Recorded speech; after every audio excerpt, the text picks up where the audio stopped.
semdol ka ke mo fa seda.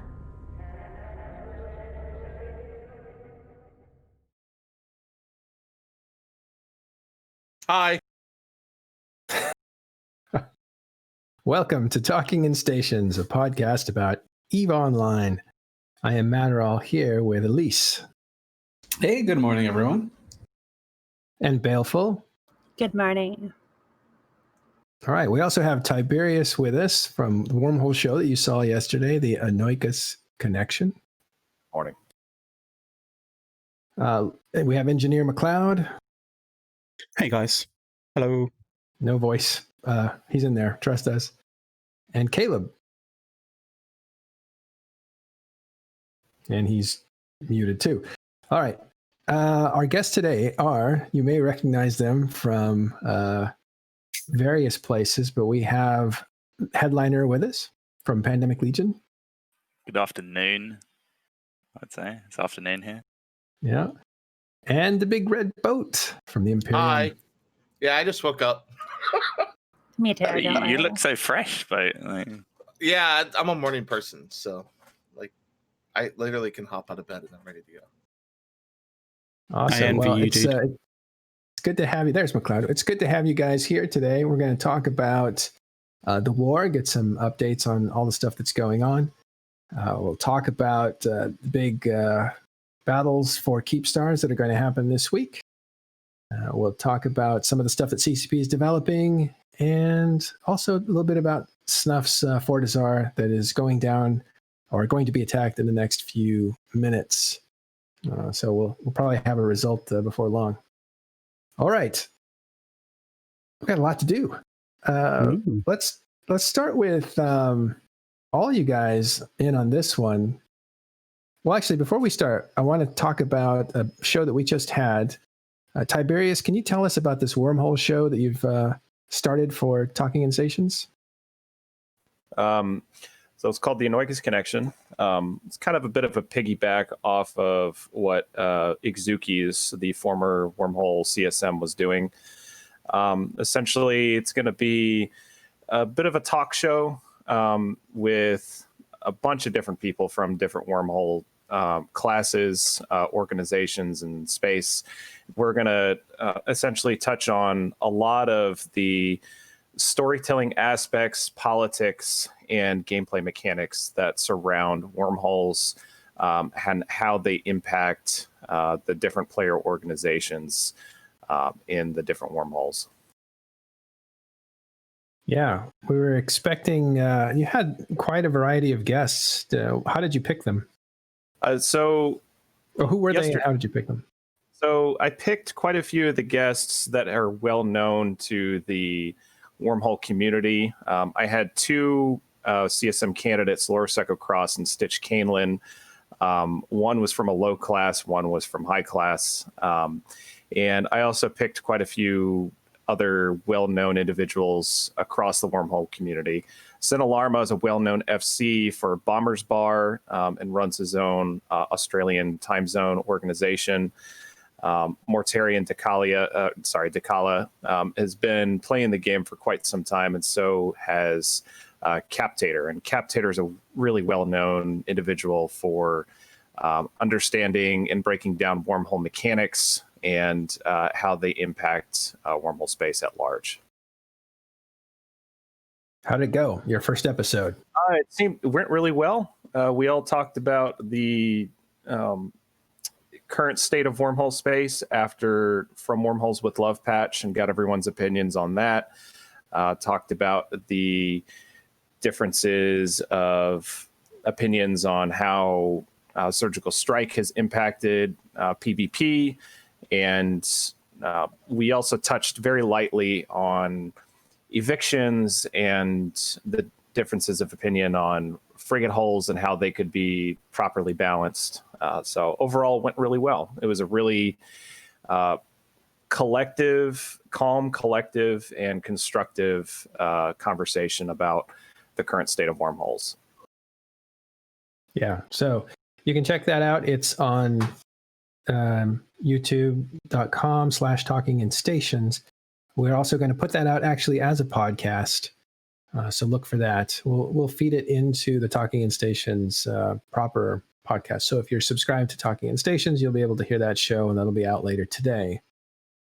So we're happy to have Tiberius doing Wormhole Show and get that up and going. We're going to also have pretty soon here another Talking in Stations episode. So you have 2 per week again, and we'll try to tackle off-topic stuff that is off the beaten path of the normal stuff we talk about on Sunday show. So more Talking in Stations coming your way on the podcast RSS. Okay. Let's talk about CCP and developer news. But first, let's actually tackle the thing that's ongoing, which is the Proving Grounds. Elise, what can you tell us about that? Yeah, so the Proving Grounds is like this instance PvP thing that the CCP has been experimenting with different formats. There was 2v2 cruisers, 5-person free-for-all and destroyers, which was actually really fun. And right now, they have an Amarr-themed event where it's 3v3 Imperial Navy slicers. It's a little bit too narrow in focus because right now you can get 1 kill or 1 victory and still be in the top 50. Yeah. So that one's not quite as good or not quite as popular, but CCP Fozzie has been super vocal about it and what the team is doing. And also a few other members of the team, CCP Paradox also and CCP Deadlift. Not only are they competing in it on their player accounts and their dev accounts, but they're also really keen to hear criticisms. So there's plenty of those if you want. well, the good news is they've kind of looked at this slicer event and said, yeah, oops, kind of missed the ball here. It's far too narrow in focus. I was hoping it'd be more popular just so I could dump all my remaining LP into slices and sell it.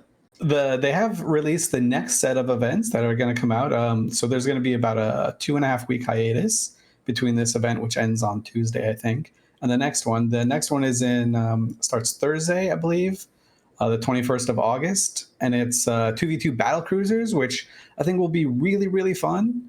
They've also limited the fittings that you can put onto your ship, right? So one of the big complaints was, well, you could just shove a bunch of money into a fit and get kind of unkillable, which is what a few people did.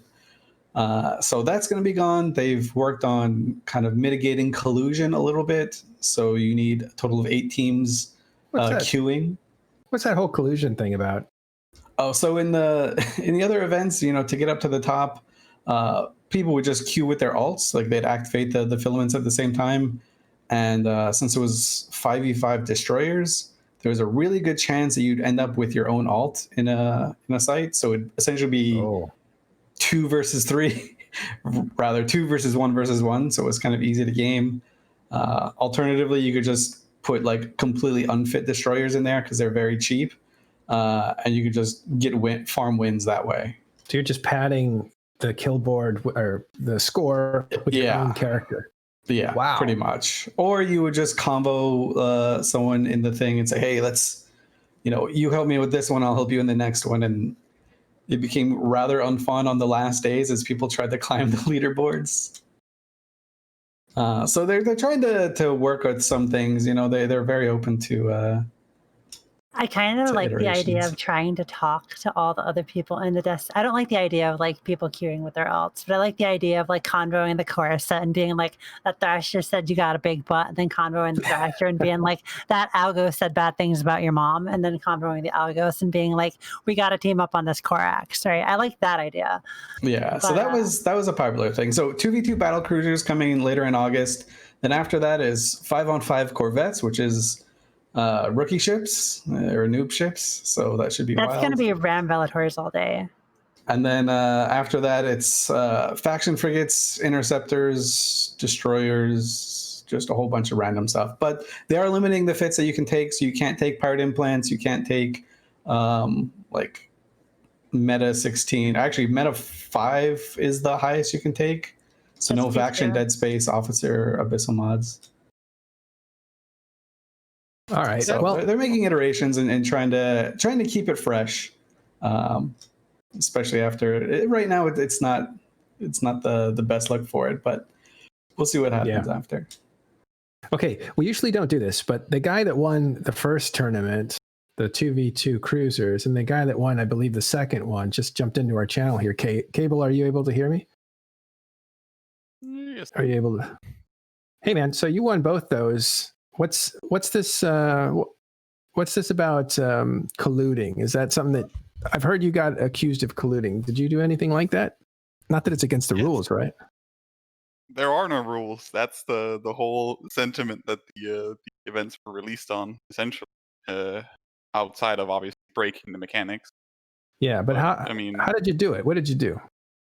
I mean, one of the things that happened specifically in the 2v2, the first event, was that there was a channel created where not myself but my partner and what's it called, some other prominent players would essentially sit in, and we would all call out when we would enter queue, and then when we entered the game, so that we could all essentially dodge each other, because we knew that some of us were flying in more expensive ships more than others, and thereby we could essentially avoid having to, fight the number 2 guy or the number 3 guy, and instead we could fight the number 117 guy, which would obviously be a significantly easier fight.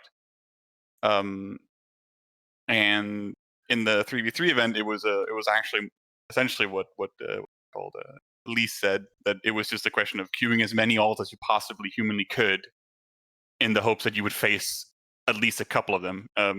Part of the reason why I did that, and I know some others did that also, was that we encountered that in every single match where we didn't do it, it was essentially a 3 or 4 versus 1, because they all just ganged up on us, because who doesn't want to kill the number 1 guy? And so it kind of became a necessity for us to even actually have a chance of winning a match. So yeah. Oh, is it? All right. So it wasn't the illegal, but has it cost you in the second round? What happened in the second round? The destroyers 5-on-5 free for all. That's what he just said, right? Oh, so I thought people were ganging up on you. Yeah, and the destroyer one, people were ganging up on him. So and that makes sense. I would have shot him if I saw him, but I didn't. So would a lot of other people. Right. And essentially it just kind of turned into this whole it was necessary for us to actually have any fight, regardless of whether I was flying super expensive ships or not. It was just you can't have a fight if you're fighting, 4-on-1 is not really possible to have win ever. Not with destroyers. Yeah. Exactly. You have the EHP of right. an issue. And that's if you're playing it. Pretty much. So, Cable, are you going to continue to play in this arena, or Sure?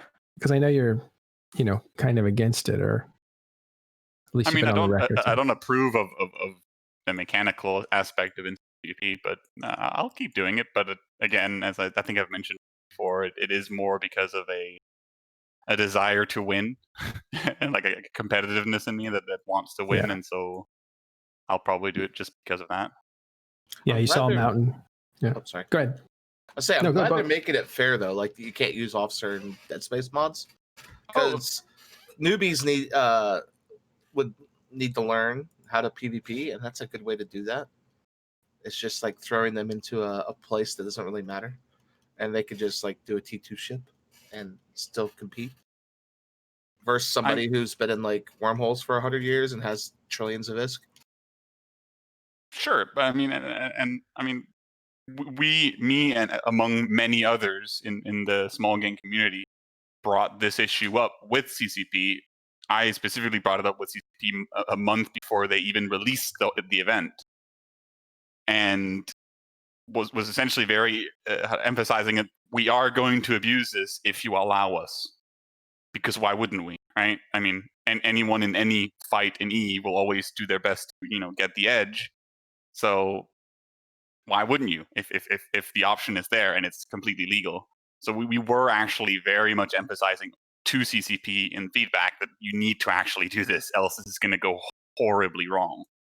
So you do that whole hiding behind the ethics of it by saying, "Look, we're going to exploit this. If you let us, you got to stop us. You got to stop us from breaking the spirit of the thing." Yeah, I think Goonswarm. Really... That's what boat. Isn't that what Goonswarm does though? No, like, we're going to exploit. Really. I mean, isn't that what, like even?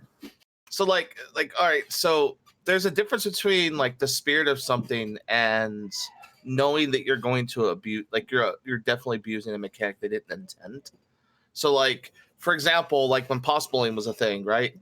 That there's nothing that says that wasn't intended. That was just bad. Everybody did it. It just worked. That's just the way to kick people out of your pos. It would like launch them off. The side effect was that when you got launched off, you would knock people out, right?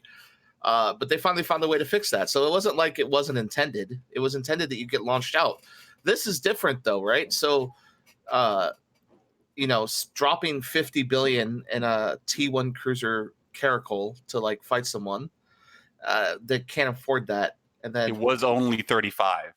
It doesn't matter what the cost is. So but the thing about Eve is that like, unless you like explicitly ban something dirtbaggy, people are going to do something dirtbaggy. Right. And it's a video game, right? Like it's kind of like I think it was Aerith way back in the day, or maybe another just like a 10-year-old alliance just get disbanded like a couple weeks ago, like because I don't know. Yeah, care factor, right? But like when it comes to like, imagine like, I think the analogy that was used once was like the amount of stuff I can do in Eve would be illegal in my normal job as a stockbroker. It's just like that because it's a free and open sandbox that allows you to do what you want. As long as you don't do anything like against the rule, like exploiting, like an auto clicker, for example, would be like an exploit or something like that, Mm-hmm. like something like that. Then fine. Like something a normal human can't do. No, that's bad. And I don't think goons do that. Like I don't think that goons cheat in that way. Like, yeah, breaking a game mechanic, that's part of the game. If you don't like the game mechanic being broken, then fix it. I know, but I kind of see it as like getting away with something, calling it out, saying we're getting away with something, you got to fix it. CCP fixes it, and now you have an advantage. But that's how you get CCP to fix something, though, right? Like, yeah, but now you have an advantage. But you should give back all the wealth that you got breaking the spirit of the tool, I would say. Okay. And that way you're like, you know what I mean? Otherwise you're just making an island. You're blocking the people behind you. You got to understand, like if you remember back in the day, I don't know if you remember this, but you could smart bomb somebody in a POS and it would aggress them. And then if they logged off in the POS, like they're super titan, you could then go and bump them out because they wouldn't know they're aggressed. So like as they're logging off, you would aggress them and then they would sit there for 15 minutes. So you could bump them out and kill them. And like when goons started doing it, they immediately declared it an exploit like the next day and fixed it because we did it with like 50, tried to do it like 50 at once. Things like that. 50 at once. It's kind of a big deal. Like you have to bring light to something before CCP tends to address things. And so if you break something in a like a really obvious way, then they fix it. Like I think it was like input broadcasting. That wasn't a big deal until you saw a guy do it with like 200 characters on Naglfar. So something like that, like the Dread. Wow. And then they're like, yeah, we got to fix this shit. It's I mean, there are still some people that do it, right? Yeah, but killed that guy in Delve like, with a bunch of Rockles. Declared. Oh yeah, CCP banned the one guy for it. I remember that did it with like 60 characters. Okay, so it's more like you obscenely break a mechanic and they act quickly. Well, so that it's more than that fixed. Too, right? Because you got to realize, like, you'll tell them for a year, hey, this is broken, fix it. It's broken, fix it. And then they're like, no, it's not broken. It's fine. And then you start doing it, and then they're like, oh shit, yeah, this is really broken. We need to fix this. And that's been one of the biggest problems with Eve since I played it 12 years ago. Like, every time you try to tell them on the forums or in petitions, hey, this is broken. Here's what can happen if it continues to be broken. And then they don't do anything, or they say it's fine. Like you'll get responses saying, no, that's not an exploit, it's fine. But then you go and do it, and then they'll like the next day you'll see, oh yeah, this is an exploit. We need to fix this. I think it's a matter of it's not a priority until it starts getting abused. Yeah. Hang on, there you go. The other kind of thing that I think is also an issue is a lot of people, take things to the extremes, like they they go to the absolute extremes when it comes to describing whether something's a problem or not. And a lot of times, those situations don't go to the extremes. So sometimes when people come to CCP to say this is a problem, fix it, they use the absolute most extreme example of that particular problem, which most of the times is not realistic, right? So you have those situations where CCP will shrug off that kind of situation as being someone's just going a bit haywire on the potential possible sort of apocalyptic extreme of a particular situation, right? The extremes make the impression gets the change made, etc. I feel like that's true. But there's also this little bit of room for, we made gazillions amount of money with this, loyalty point conversion rate for 3 months. And you guys need to fix this. And they did fix it, but they still had that 3 months of earning money. So that kind of makes me think of the militia treaty that kind of went into place where they were protesting the agents because the faction warfare missions are making so much LP, but most of the people who were doing it were the ones who were doing like the Glamour X Field, like super LP grinds like a month before. So it was kind of funny that way. In that now a lot of times people are like, I got mine, so let's fix this now. Yeah, let's fix it now because I already benefited from it. But at the same time, if something's possible, like we've all played EVE long enough to know if something's possible, somebody's going to do it. Right. Well, so you can't really get mad when somebody does it. In the same vein, I think they need to change the way the CSM elections work, where like you can buy your way into the election if you've got 300 characters that are like what do you want to call it, Omega'd. And then you just get you and your buddies to make a bunch of characters. I mean, at the same time, you make it to the elections. You can get your way into election by joining a null block, and if you're not in like on somebody's ballot, you're pretty much. Yeah, but then you have to be liked, right? You have to have personality. That's true. It's not always in one of the elections, a guy literally bought his way in, and nobody would have voted for him otherwise. Like nobody did. He just bought his way in because him and like 4 other dudes that he paid off had like 1,200 characters they put in the hat. And who are you referring to? Can we say that, or does that create drama? Wait, hold on. I don't want to create drama. I'm just no. I think it's fine. Say the name. That one guy. Who was the last CSM? No, hold on. The gimmick character in the last CSM. They always wrote those like. Somebody tell us in the audience things. So, what is his name? I don't even remember. It's hell. You mean Omega Gold? Or... Oh, that's Gold. That guy. Yeah, that guy. Nobody would have voted for him. He just literally like bought his way in. Like. I mean, you have to say that because he's like you had a forever grudge in Goons against him, right? So... No, I wasn't playing then. I was busy with work stuff, but. With him, like when I saw that, I just thought it was hilarious because he even bragged about the fact that, we got in because of this grassroots effort of us 4 guys making all these characters. It's like, I mean, he does have a lot of characters, and his friends do have a lot of characters, but I do think he kind of didn't get all the way in just from himself. Well, and there's a couple of his friends, I think it was. In one situation, we found out that like he paid a guy like what was it, like 75 million per vote, or is it 750 million per vote? Yeah. And the guy had like 400 votes. Because remember how the voting process goes, they look at the number 1 votes. So if you got 1,200 number 1 votes, that's a lot of votes. I mean, let's be fair. Giving everybody 75 million is a lot more than some CSM candidates have done. Right. Like, yeah. So like the idea of, if you remember, what was that one famous New York, Tammany Hall? He was a Tammany Hall candidate. He just kind of there were more votes cast for him than there were voters. So I think like a way to fix that would be like the same thing. It was like you have 1 vote per account, like per person, rather than per character. Yeah, I think you and I agree on that. Like, absolutely should be a character representation body rather than a player representation body rather than a character representational body.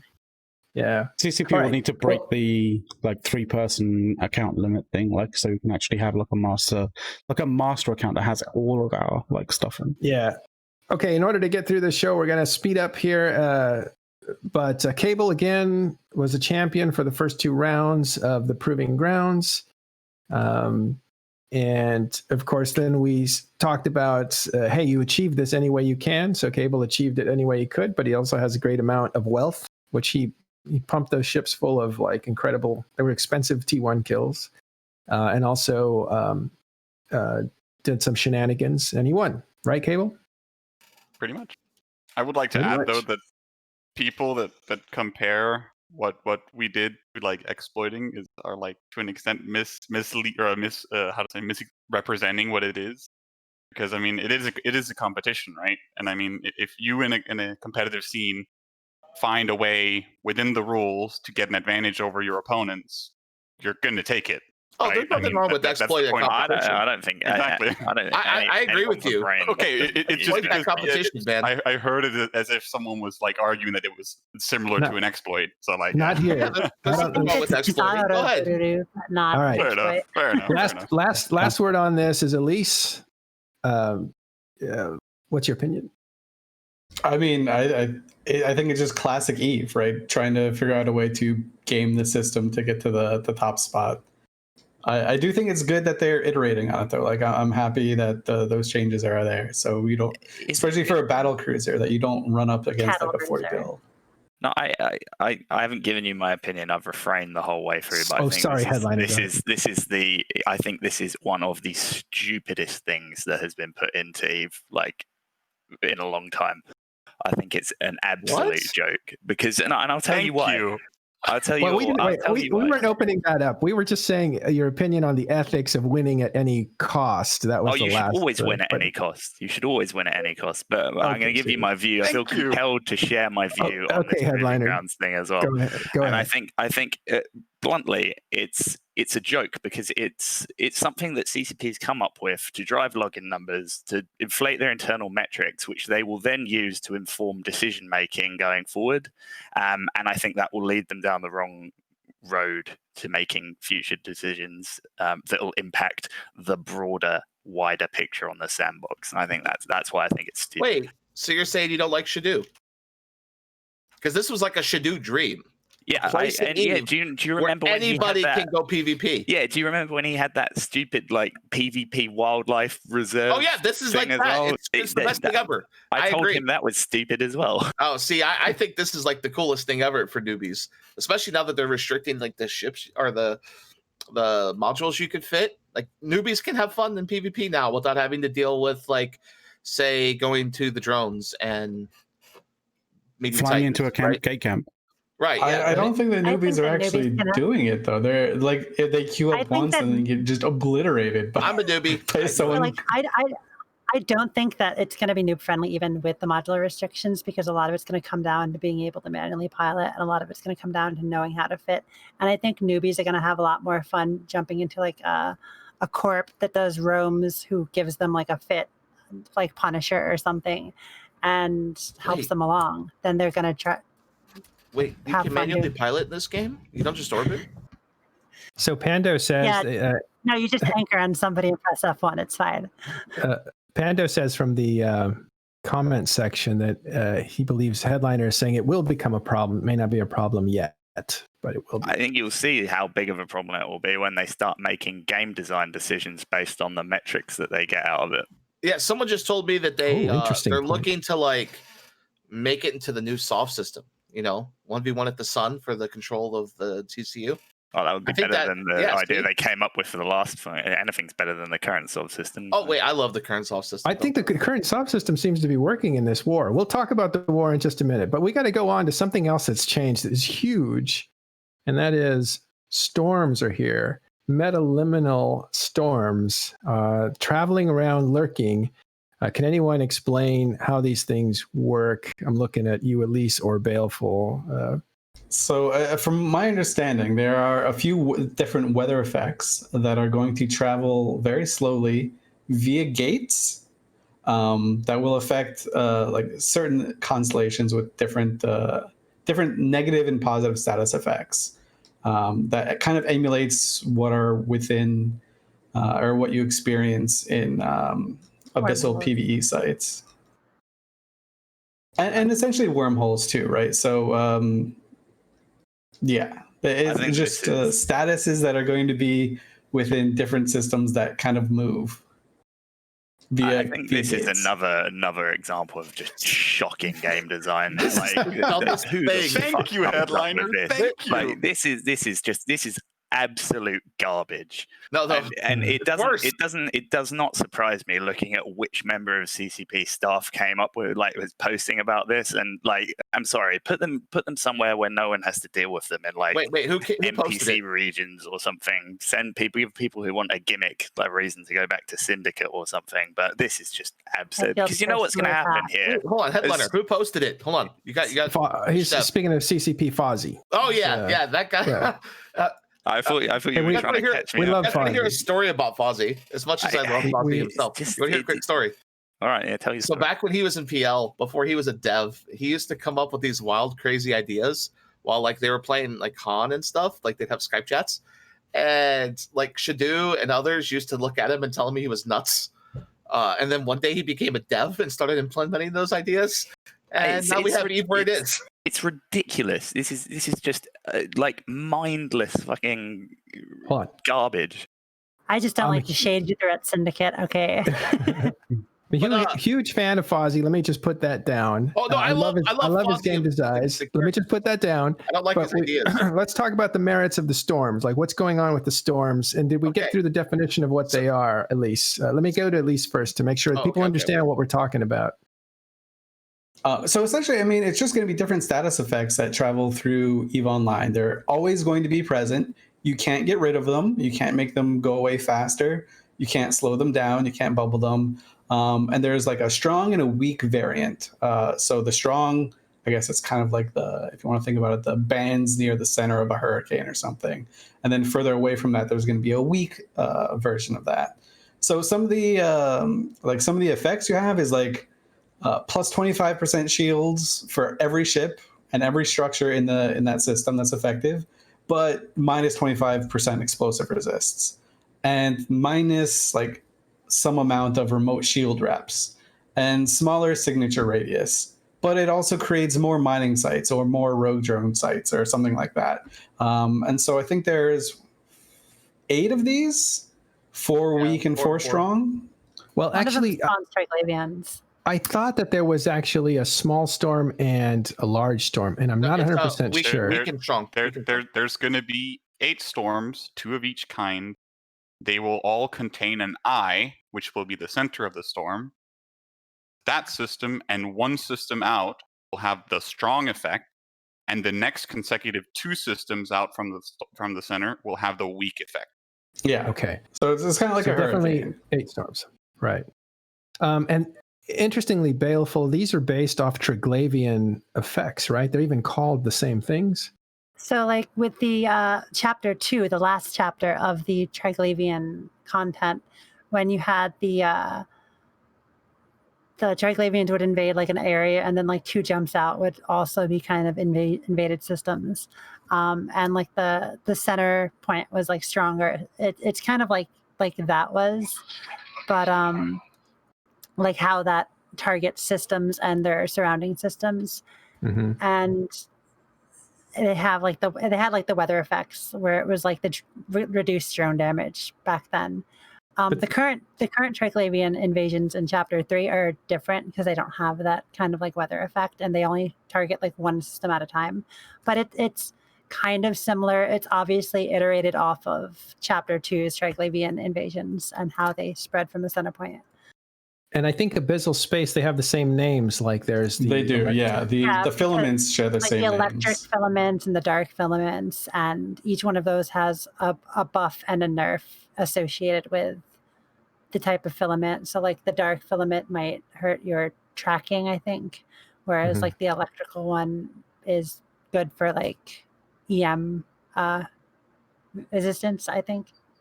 It's bad for EM resistance. Bad for EM resistance. All right. Yeah. But yeah, and each one of those filaments has a different buff and a nerf associated with it. So you have to like choose, like, I want to do a sacrilege in a dark or whatever. And so interestingly, for when you talk about abyssal filaments, they do share this name. There are 5 abyssal filaments, but they decided that they only wanted 4 of the storm. So for the similar effect. So they actually threw dark out in the trash because that's the one that makes you go fast and have weird tracking. One of the storms does spawn Triglavian sites. But these things are coming. It's not like, hey, we want to talk to you about. They're coming in August sometime. So some Tuesday in August, they're just going to show up, and they're going to be here forever. This is why this is ridiculous, right? Because what's going to happen, and like maybe we can cover this when we talk about the war. But what's going to happen when one of these spawns in Delve and starts messing with time? Like, you know, that why should the war that's being fought be subject to this absolute garbage? Speaking of, so this has got to be the dumbest idea they've come up with since they came up with the idea. I'm starting to like it since the nullsec guys hate it. Like, no, you got to understand CCP. Every time you like, all right. So if you lose a ship to a bug, like the couple days ago, I think it was Friday. Yeah, well, no, it was Friday. Yeah, I bombed an enemy fleet. Right, the first like 7 or 8 bombs traveled, and if you were watching the show, like I even live streamed it, all the other bombs launched, didn't move, and then detonated. So all the bombers killed themselves. Is that why you messed up? It was the game. Yeah. Oh. So if you watch the video, you'll see like 20 bombs launch, and then they like sit next to the ship, and then they explode. I don't know, dude. To me, it looked like you just checked your bombs and died. If you look at the loss mails, all the ships that died to the bombs had 0 damage, right? So that's happened before, and CCP's reimbursed it. Well, this time they're saying, oh, there's an active war going on. We're not reimbursing ships in an active war.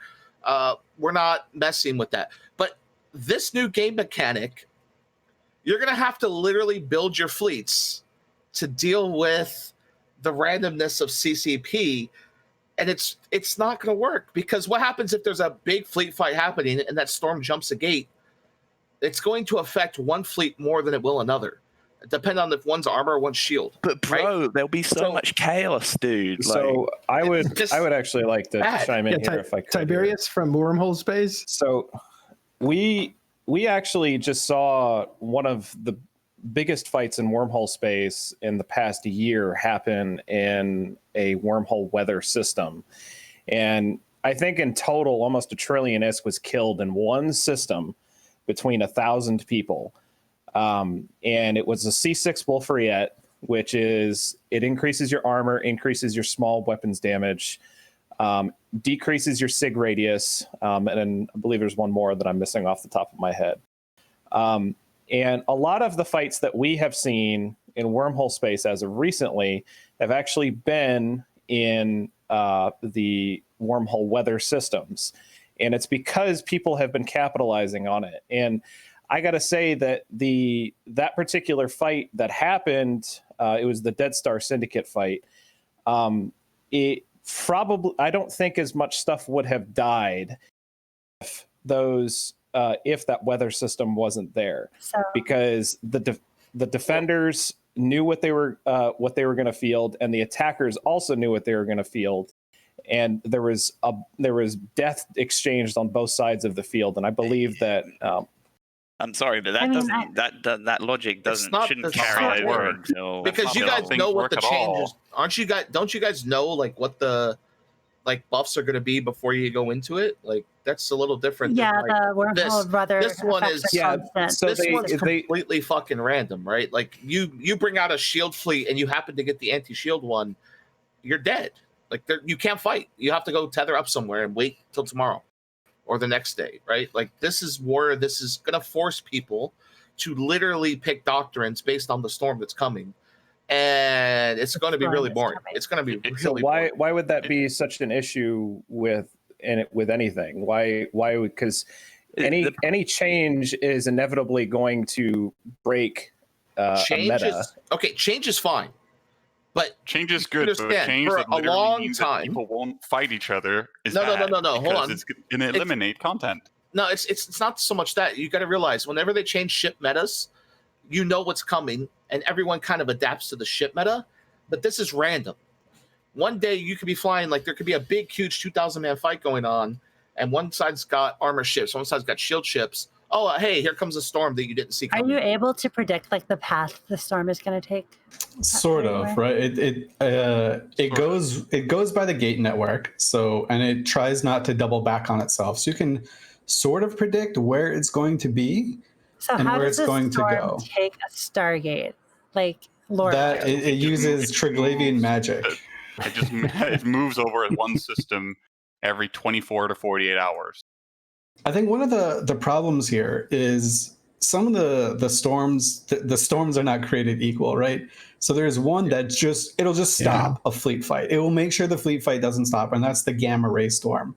100% warp disruption and scrambler range, which is neat if you're camping a gate. That's cool. But 90% remote shield and armor rep amount. That means no one's going to fight. That doesn't mean that they're going to.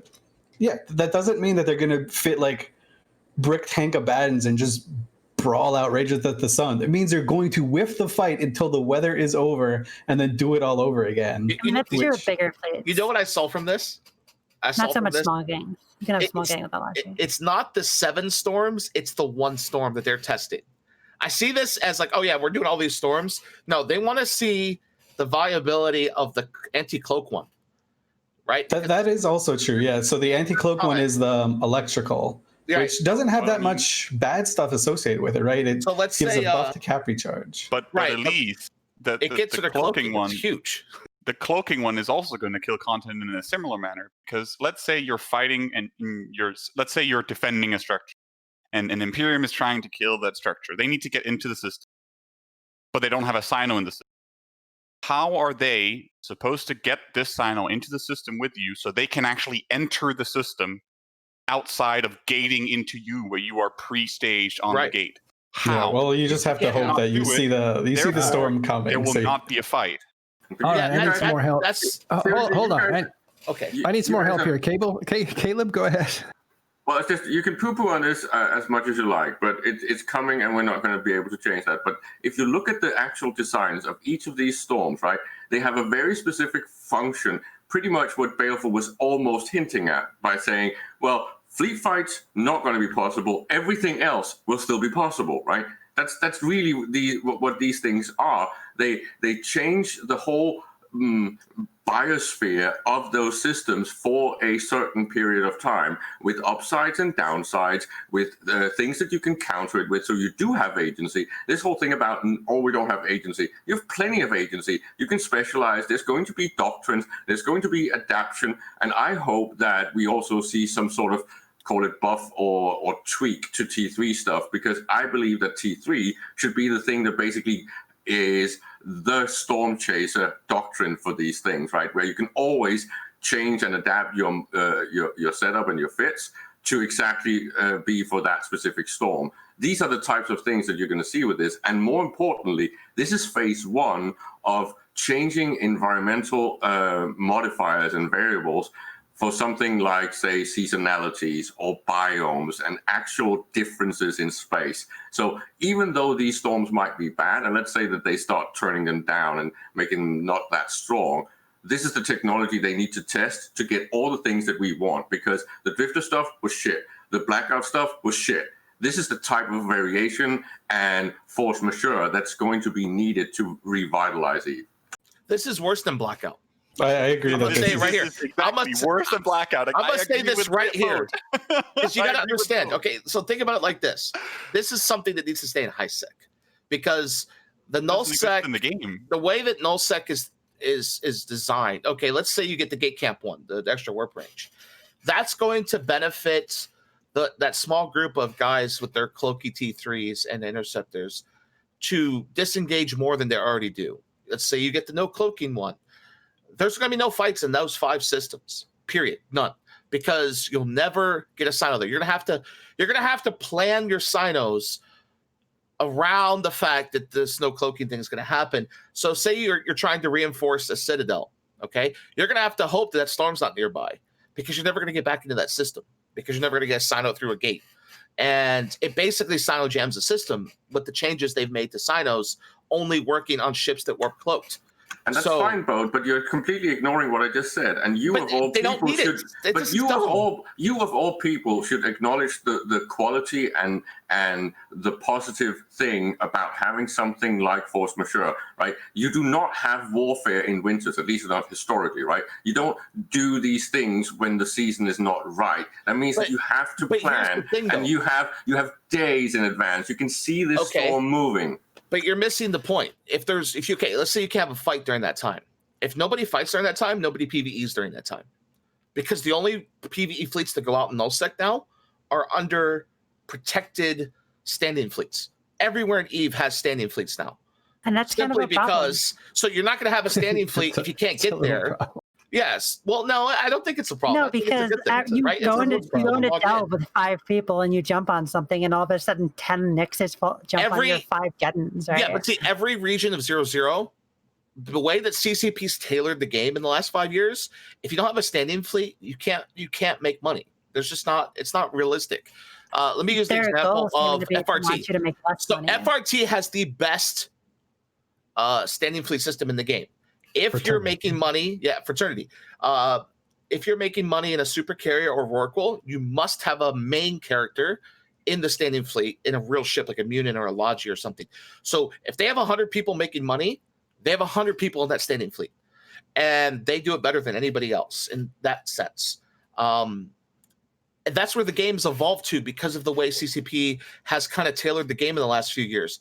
With this storm system, a storm that has no sinos allowed, you're going to have 5 or 6 systems shut down because you can't save anyone that's rallied or mining, and you can't go there and fight because you can't move a sino there to get your fleet there without having to jump into a suicide, because jumping into other fleets in today's game is suicide. If they're camped 50, 60K off, they have guys ready to go, you can't position a fleet. All the fleet doctrines that exist are based on positioning or just overwhelming numbers. And I think the issue here is that it reeks of just uncoordinated lack of thinking in how they want to introduce different elements and dimensions into the game, right? It's just why not? Why throw this in now? Why? Who's thinking about this? What's the logic here, other than the logic is so obvious because Spoke just gave it to you. The status quo that he just described, that people have commented is wrong, is exactly what this disrupts. What are you talking about? There's a massive war going on, which is changing the entire nullsec landscape. The whole balance of power in the nullsec community is on the verge of shifting based on the outcome of this war. One side will win, one side will lose. There doesn't need to be more variation. They need to focus on developing actual meaningful game mechanics, balancing ships better, making more ships viable, not adding stupid gimmicks which will just fuck everyone up. About this. There's nothing gimmicky about arbitrarily changing the environment of a system based on a random number. That's not a gimmick. That's a fucking feature. That's what every simulation game tries to do. Let's let Boat finish his point. So the question I have then with this is kind of like with Blackout. All right, and don't get me wrong, I am a firm believer of the idea that Blackout was only implemented as a last-ditch gamble before the year-end bonus thing they had going with the company that bought it. It was that push to try and get more people to play and the subscriber numbers up, and it failed. This is in the same vein. That's not a fact. That's your opinion. Well, my opinion, but let's just say it's based on a lot of evidence that I read and went through and stuff like that. Sure. But the point is, moving forward, when it comes to this, it's in that same vein of, okay, let's throw something at the screen, see if it works, and kind of like the chaos thing. And if it doesn't work, maybe we'll get rid of it, maybe we won't. But the problem is there's so many things that are broken in this game, as evidenced by that bomber run I just did Friday, that they could be focusing on fixing. If they took an entire year and said, okay, we're not going to release any new shit for a year, right? And we're going to fix all of these problems that players have, just throw it at us. And we're going to devote all of our dev effort, you'd have a player base that would just be absolutely ecstatic. They actually did that and it was wildly unpopular. Really? Well, it wasn't wildly unpopular. I don't remember. It wasn't wildly unpopular. Let at least explain what he said. When did they try it and what was it? What's the example? So when CCP Unifex took over as the what is now, I guess, the executive producer role of EVE Online, it was called something different then. They just didn't do anything. They were afraid of doing like Jesus features and stuff like that. And they just didn't do anything. They worked on the back end. They worked on like Brain in a Box and Dogma and stuff like that. And just like refactoring code to bring it up. And it was a boring like 18 months that players did not enjoy. Okay, I'm not talking about that. I'm not talking about like stuff like Brain in the Box, all that. I'm talking about like ship fittings or balancing, or hey, we understand that you guys think, you know, the solve hacking that's currently in the game is bad. Okay, let's look at a way to fix this. Like, it feels like... Oh, so you're talking about like iterating on changes and not introducing new things. Not introducing new things, going back and looking at all the shit they've done in the last 5 to 10 years and going, okay, is this still viable? Is it still a good thing? Like, they did this... Balance and iteration. Yeah, like there's a lot of little things they need to fix that might not seem really important to an outside observer, but to like 90% of the people in EVE, you look at it and go, yeah, that's not good for the game. I think the sentiment here like with a lot of us who are quite opinionated about it is that there's so much that could be refined, you know, that would create a lot of variation across all different aspects of the game without throwing in just garbage like this. You're just doing exactly what's been done for the last 15 years. You're basically mixing apples and oranges, right? The development time for novel things are not the same development time as for tweaking and rebalancing. It's just not the same thing. Every single new thing, let me finish. Every single new thing that's been brought into EVE, even good things that have been applauded afterwards, right? There's always these naysayers that say, you could have used that dev time to actually fix ship balancing. No, because it's not the same devs. But yeah, well, the problem is what you're saying is we should continue doing what they've been doing since 2016, which is release something flashy and shiny and then let it rot. And just keep doing that. Just keep releasing something new every single month or every single quarter or whatever it is. You're not getting anything every single month when it comes to new and cool stuff. You get that once every year. We just got arenas. We just got new weather phenomena. All these things have been planned for ages, and this whole feature is more than 2 We're to releasing 3 years new shit continuously instead of fixing the old. I will say, like they release a feature and then they just leave it. That's actually, so they have habitually done that, but in the last year, they have not really done that, right? So Blackout, they iterated on Blackout, A, by rolling it back, and B, by introducing the Yeet filaments. That is an iteration on Blackout, full stop. That's not a new random feature. That's them iterating an idea that they had that failed. These arenas are an iteration on the Abyssal Proving Grounds that existed in the PvE sites, right? So where you have to take that thing and basically just fly an Icky Tursa the entire time. They iterated on that with the arenas, right? It's not just like this new thing that pops out of the air. The storm effects are pretty much a new idea, right? So it's essentially, well, I guess you could call it an iteration on incursions and weather effects in wormholes. Triglavian chapter 2 content, kind of.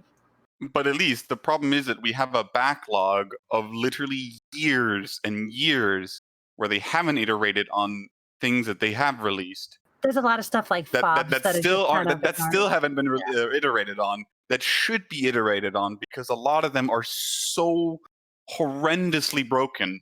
I agree that iteration is good. I was just saying categorically describing everything they've done as not iteration is just factually wrong. No, I'm not saying that either. I'm just saying that they have continuously released new stuff and then kind of just left it to rot. So they should do...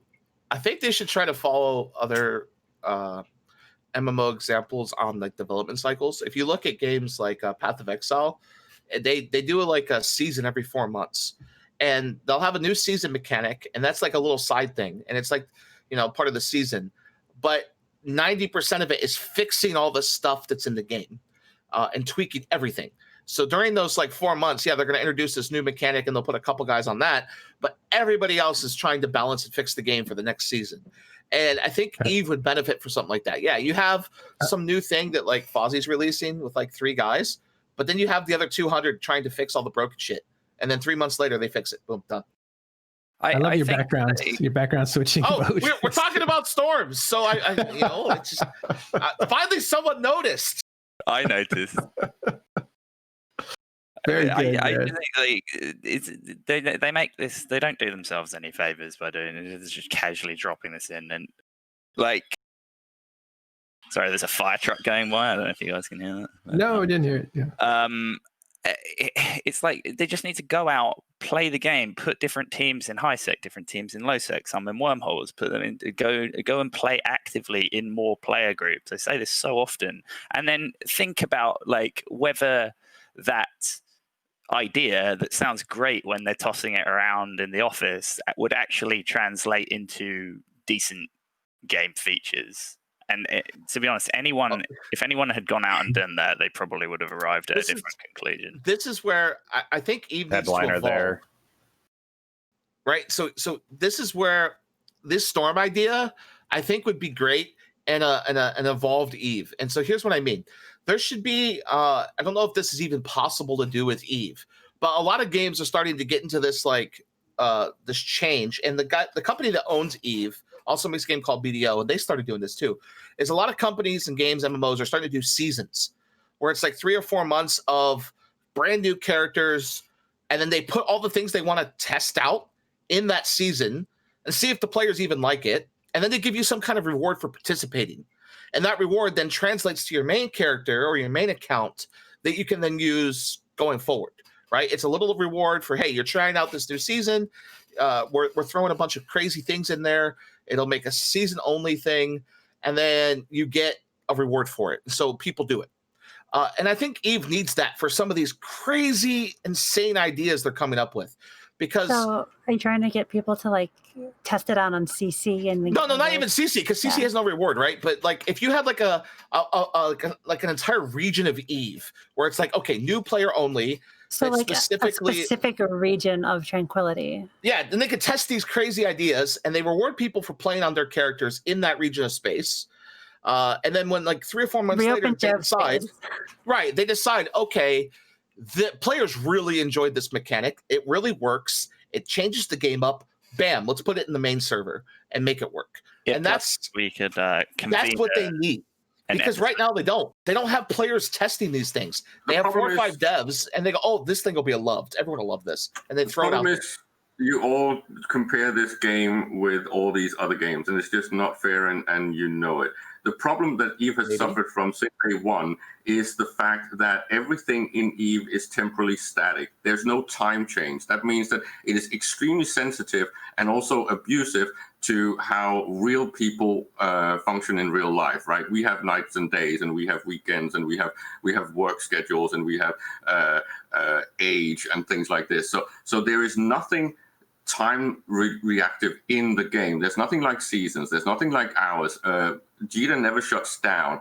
All of these things makes it extremely easy to abuse and to game to death. So even when you have something like the weather effects that are static in things like wormholes and the instances, the point is that gets gamed and figured out. When you have something that's moving and dynamic over time and space, you can't really game it to death. It's just not possible. You can adapt, but you cannot effectively predict it and spreadsheet it.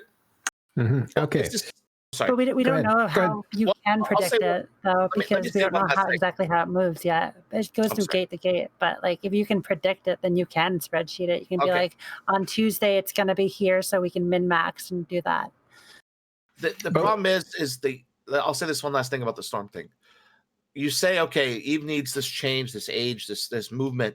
But the problem is, it's like when they did the Age of Chaos and like the no cloaking thing. PvE and Eve is so different from all these other games that it requires stability. And I know this might sound wrong, but PvE drives the game. Because without PvE, you don't have people to PvP on the PvEers. And then that doesn't generate the big fights. There's no reason to own space without PvE, right? Like if it was all PvP, nobody would own Soft. So because PvE drives the game, if you put a something like this in where it's going to shut down parts of the game and PvE will not exist, that means PvP will not exist. It's the same thing we learned with the cloaking. So you're going to end up in a situation where people will just shut down. They're not going to adapt. They're not going to modify it. They're going to go, oh, we have a storm here for 3 days. Okay, let's not play for 3 days and let's go do something else. And we'll be back in 3 days. And that's what happened with the cloaking thing. It was like everybody knew, oh, cloaking, they're going to have to turn this off if none of us play. And eventually they turned it off. And the blackout's what you mean by the cloaking blackout. thing. Sorry, the blackout thing. Yeah, that's all right. Sorry. At least I will say one last thing about the storms. I think the idea of a rotating effect that has benefits and drawbacks that people can chase is really nifty. I love that idea. I think they missed the mark on the demographic that would enjoy it, right?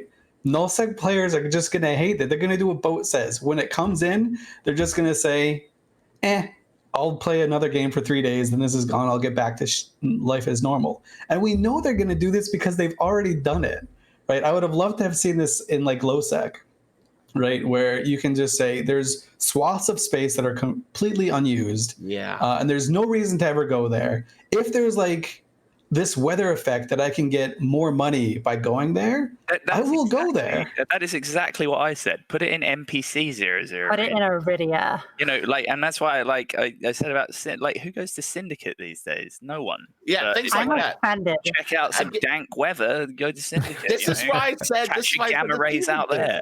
Stop insulting Syndicate. Those are fighting words. Hold on, Bale. What if this feature isn't for you to enjoy, but this feature is to slow you down and hamper you from making all that money? Then what ends up happening is the same thing with the cloaking blackout. People don't sub for a month or 2 months because they think this is going to mess them up. That's good. It slows down your income generation. Yeah, and therefore newer players can catch up to older players quicker. But what we've learned in the past is, okay, so newer players, to get to 0-0 and to be a part of 0-0, they have to get there, right? But what we saw during the blackout with like the numbers and the things is that when people didn't log in 0-0, 0-0 was stagnant. You didn't have new players come fill that void. It just was dead. You would travel 80 jumps and see nobody, literally no ships. Well, it was a case of like, you know, when it happened, like essentially the better pickings weren't in nullsec. It was actually in high sec and sort of low sec. So like there was no reason for new players to go into nullsec because it was it was a worse area of the game to be in order to do practically anything. Yeah, everyone moved towards the center, right? Because it was you can't compare it. Towards the center. Comparing it is completely unfair because blackout was oppressive and universal, right? So this has nothing to in any way that compares to that, because this is dynamic. It's something that gives you some sort of agency. You can move around it, you can avoid it, you can adapt to it. So I don't understand why you are even bringing this up as a comparison. It makes no sense to I don't understand why you're simping it so hard. We're gonna simping it. Thank you. We're going to actually wrap this up because we got to get to the war. Contentious. Can I ask one thing though? Not yet. An actual contentious area of the game is the actual war that's happening. So we'll get to that in just a minute. Stick with us. Go ahead, and then I got one closing comment. Go ahead. McLeod. Sorry, dude. Like I just had a brain. So it's just one of those days. Okay, so the one thing which I've been kind of wondering, like after with all of this conversation going on, is these are Triglavian like weather effects are meant to be like Triglavian kind of stormish kind of weather effects and stuff. Why are they going on in nullsec? Like the invasion, the places in Eve which are being affected by Triglavians, directly are not in nullsec. So why are they in nullsec? Why aren't they in low sec? Why aren't they in high sec where those areas are? I'll answer your question. The blackout was actually caused by Triglavians, and that was in null sec. So weren't they drifters? No, it wasn't drifters. It was not. The Triglavians attacked the Concord communication routers. Well, yeah, but those are the routers and everything's connected. But like if that's the case, then surely all of the gates are connected as well in high sec and low sec. So shouldn't they be happening in high sec and low sec as well? Let's try to look at this from a different perspective, because you're thinking of like, how's this going to affect me and my players, and are we going to like it or not? Will we play it, or will we just check out and sit it out until the storm passes? And all that makes sense from your perspective, but from a different perspective, this is a way of slowing down and hampering the incredible harvesting possibilities. But it's more than that. Yeah, It is a way of creating texture to the game. You don't always fight on sunny days. You fight on rainy days. And if you don't want to fight on a rainy day, then you wait. And timers are now not just, appointment fights, but now you have to wonder if like a storm's going to hit when your timer comes up. There's different variables now. Hold on, we're finishing up this topic, then we can move on. There's different variables now that are in play in the game. So you have dynamic weather systems. You have restrictions in harvesting. You're going to have dynamic harvesting, I believe. And so the world becomes more alive, more topographical. Is that the word? Where you have texture to valleys and mountain peaks. And these are the kinds of things that CCP is developing for players. You want to make the world more alive in and of itself. You need more texture to it. You can't always depend on the fleet that you've concocted last month that is going to work every day of that month and the next month. Now you have to wonder, are there more variables that fleet can and cannot work in? And I think they've been doing that across the board with ships, across the board with environment. And that seems to be what they're trying to do, is to create a more complex game than exists now. Right, it's because Nullsec is the red team. The red team that's supposed to test this, right? It's the only real argument, because the other argument should be that it should be universal. It should be in both high-sec, low-sec, and null. Makes no sense to just introduce it in null, except for let null test this out and see if it's broken. All right, let's go. To point out one last thing, there are 3,200. There are 3,200 nullsec systems. The chances of us being affected by this is like 1 in. Basically, we'll get 3 storms a year if we just stay still, right? Like that's about how it should work out. So it's not going to be like, I know we're kind of like doom and gloom over the idea and where it could have been and the demographics and stuff, but it's not going to be completely like horrible every single day. Can you do us a promise and say that you'll get me and Boat back on when that comment ages horribly in about Let's do it. 3 weeks time, when there's one of these rolling through Delve, and then we'll just say I told you so and we can leave it at that. Yeah, at least take us to Delve. Let's move on to the war and what's going on with it. All right, so yesterday there was a big development in the war, I guess, kind of a big development. The first Keep Star has gone down, has been destroyed.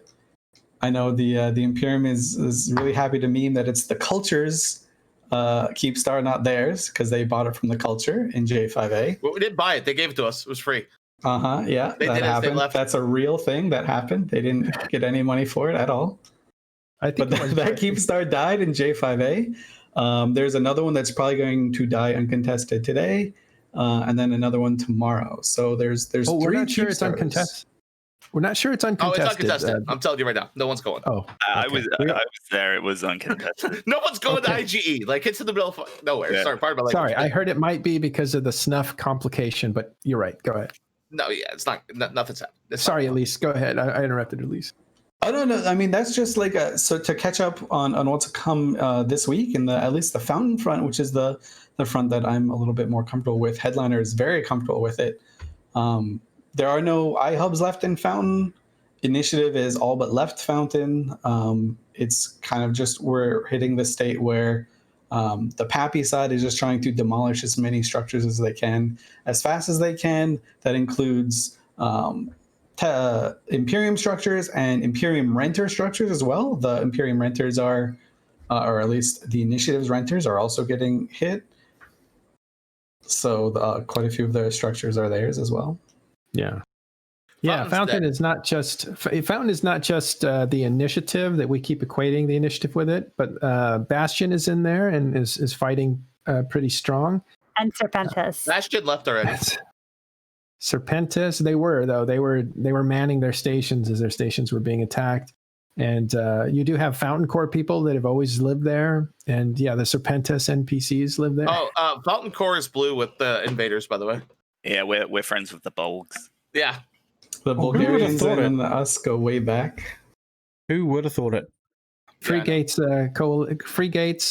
Corporation, very good Alliance tournament players, right? Yeah, they're blue with Horde too.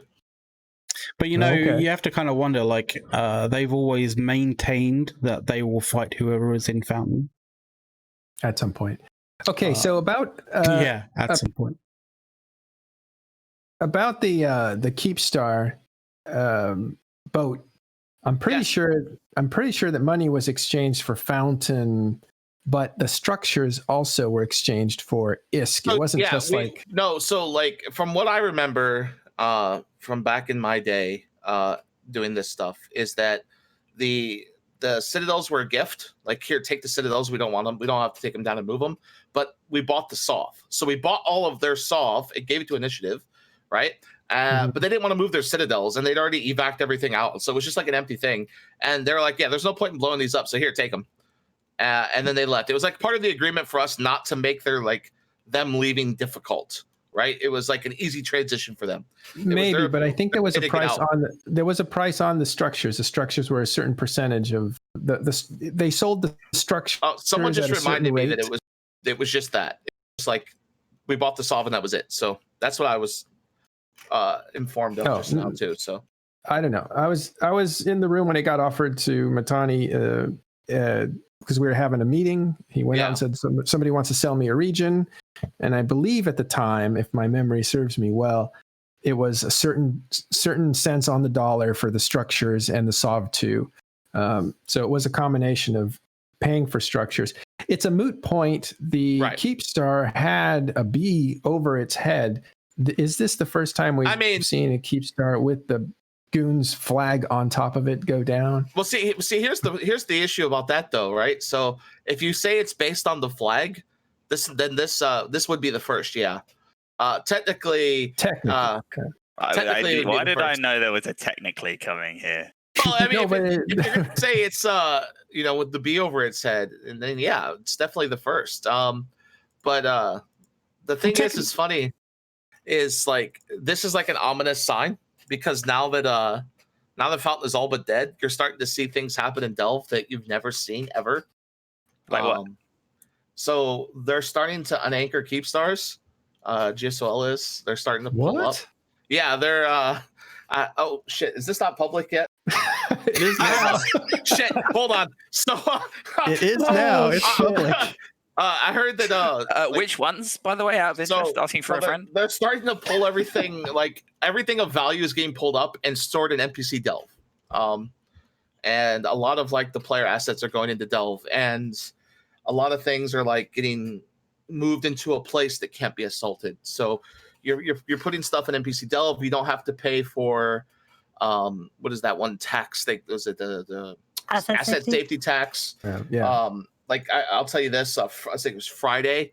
I moved all my stuff that is valuable. I think it was like 200 billion worth of stuff into NPC Delve, so it can't be touched. It's safe. There's no evacing, like nothing. I don't have to move anything out of Delve. And then like when the war's over, I can always just put it in another Citadel later if I want to. But it's all sitting in like 319 right now, nice and safe. But yeah, you know, as soon as Fountain is completely done, Delve will be next. But the problem is it's going to take them probably a month or so to finish up Fountain, just because of the number of Citadels and the progression. So that gives a month to like get everything secure in NPC Delve. And then like you can fight out of like Fortizars, like because Fortizars are broken. And who needs Keepstars? So there were like, I think it was like 51. 51 or I heard 48. 51. Oh, wait, hold on. I just got told to be quiet. Apparently I wasn't supposed to share that. But yeah, there were 51, and I think the number is going to go down to about 5. By the time this is all done. For the Imperium's sake, we can release this. Like, I'm leaking this shit. That's why we love you. But Boat does what Boat wants. We'll release this a few days late just to let that news. Yeah. It may have been due to go out next Saturday on some Fireside or something. I don't know, but like you got to understand, like nobody has their stuff anywhere but 1DQ. So like pulling all those Keepstars from all the surrounding systems is no problem. Yeah. And 1DQ has like 3 or 4, so you just keep 1DQ up. You keep like I think there's one other system where like caps are. You keep that one up, and then you pull the rest because you just use Fortizars and like jump bridges, and it's just real easy. Yeah. Well, and this is something that you would kind of expect, right? I mean, the smart move for Initiative was let's get all this extra stuff out, right? No need to get that blown up if we don't win this region, and let's fight it. But let's just move this extra stuff to low sec. That's not really what happened at all, though. Like the Initiative. Sorry, Boat, go ahead, and then Headliner. Headliner, go ahead. That's fine. No, I want to hear what the best part is. Come on. The best part is like the thing is just like you anchor all the keep stars and move them, right? But the Athenors, there's over 6,000 Athenors in Delph. That's just going to take. I think someone did the math. It would take, if they reinforce as many as humanly possible as fast as possible, and did it like with like a system at a time, it would take 2 years to remove all of them. That sounds like a challenge for Horde Standing Fleet because they're just locusting across Fountain at the moment. Yeah, but nobody's in Fountain, right? Like with Delve, you have NPC Delve, and Fountain's really long. So like even if you're an NPC Fountain, it's hard to hit like all the things. But from 319, you could Titan Bridge across all of Delve. So going in and out and like blowing people up is just so easy. Yeah. Headliner, you were going to say?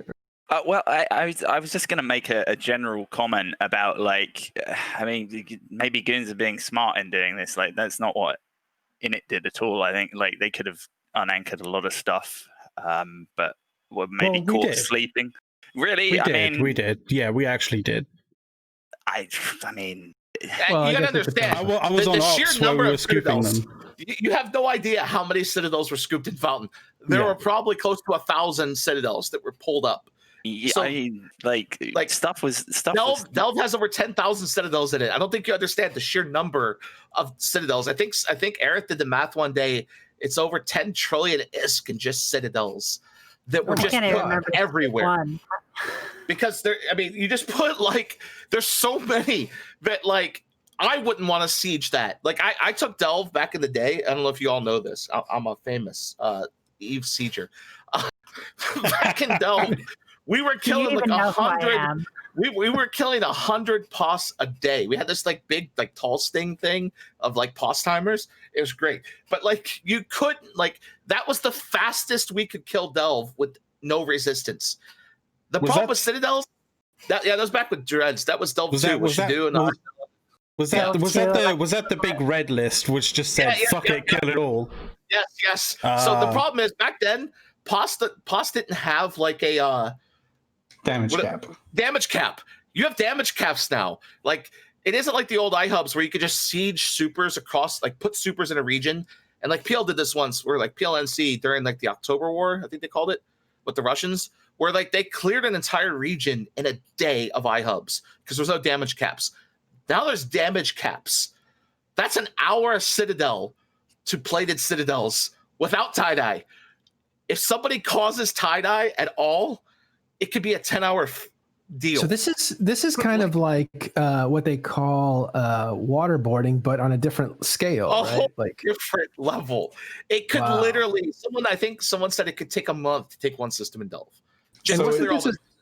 Wasn't this a strategy for Tribute that the PL and NC were kind of thinking about? It was like throwing a bunch of structures in the way of the Imperium as they were coming. Yeah. So that was the idea, but they never had the logistics that, like, let's be honest, Aerith is crazy, and when you have someone like Aerith deploying, hundreds of Citadels at a time, and the thing is, Citadels have no fuel, unlike POS, where you have to fuel them every once in a while. You could literally store 2 years worth of fuel in a Citadel. Like I think my Fortizar has 3 years in it right now, so I don't have to worry about fueling it ever again. Like it's there. It's never going to go abandoned. So think about like that. It's not like you're gonna have to go through Delve and kill abandoned structures. I think there was he's in Goons now, but he was an ex-Goon. Pentasmash did this where he went around and checked every system for an abandoned structure. They were like 5. I mean, 10,000 Citadels to kill with no abandonment. That's gonna be a party. So it's not really Fortress Delve. It's like Quagmire Swamp Delve, right? You walk in and get sucked into the quicksand. I'm looking forward to wading across the floodplains. It's an urban jungle out there. A question from chat here. Parv asks, is Aerith still playing? I think we have pretty good confirmation that he's away from the game. I think he is. I don't know. I haven't talked to him in a while. Yeah. Not everybody talks to Aerith, even in Goon Swarm. So it's only the leadership really, and some of he has a couple channels that he works there. But I think he's away from the game. I think that's pretty public. Boat, I was floating this idea that with Vili, because we kind of stumbled upon it, that Vili had asked for the Imperium's help to attack NCPL in Cache, I think it was.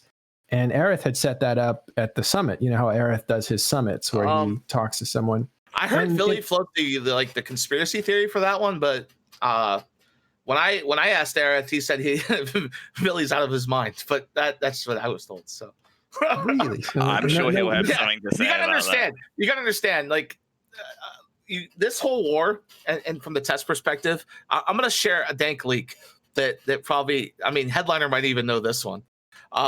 Is this whole thing with Tess going to war? Like all the other groups probably would have went to war anyway, but Tess was kind of forced into it. So if I like to think of Vili as like a what do you want to call it? Like one of those like South American dictators that has this gigantic army of dudes, but isn't sure that one of his like own dudes is not going to put a bullet in the back of his head. So when he gives a speech, he looks like he's unsure. Like him and ProGod look this way whenever you hear him talk. Like you see them on like talk shows and stuff. They look like they're shaking and unsure, like if the message is the right thing to be saying, that's not going to get them like removed. And that's the same thing with this war. They didn't really want to do it. And then all of a sudden they put this poll out there and found out that their entire member base wanted to fight goons. And it was like, oh shit, maybe we should stop fighting fraternity for a year and do that. But here's another interesting thing is that like, while this war is going on and all these people are invading Delve, Fraternity has flat out told their dudes day one of the war, oh, by the way, we're going to war with goons because everyone else is. But Norris was like, we'll never forget the fact that Tess still needs to die. So with goons out of the way, Tess is an easy target because they don't have backup anymore. You'll never have a situation. It wasn't Test. He was talking about Army of Mango. Like, we'll still kill Army of Mango. No. He wants to kill Test. He literally said Test will die after this war's over. Watch it happen. Oh. Because you got to remember, here's a key thing about the last They time. fought for a long time. Well, yeah, but you got to remember there was that one point where Test was really struggling to deal with like the fraternity invasion because they had Horde and they had all these other groups that live in the drones helping them. And then there was that big Titan fight where goons like jumped all their Titans in first off of like a J Amazingness Sino. I was there. I was in my Leviathan. And I remember this one, like Ragnarok died and like I looted the wreck with my Titan and gave it all back to Vili because I'm a nice guy. But like the problem is there's a lot of revisionist history going on with this war. And a lot of people seem to think, oh yeah, goons never helped us. Goons were never there. This is just, we got to kill the goons. And so that's an interesting thing. But here's another thing that you might not have paid attention to. Fraternity is still making money. Right now, I think they're averaging 15 trillion-esque ratted a day, which is more than Goons did during peacetime the last year.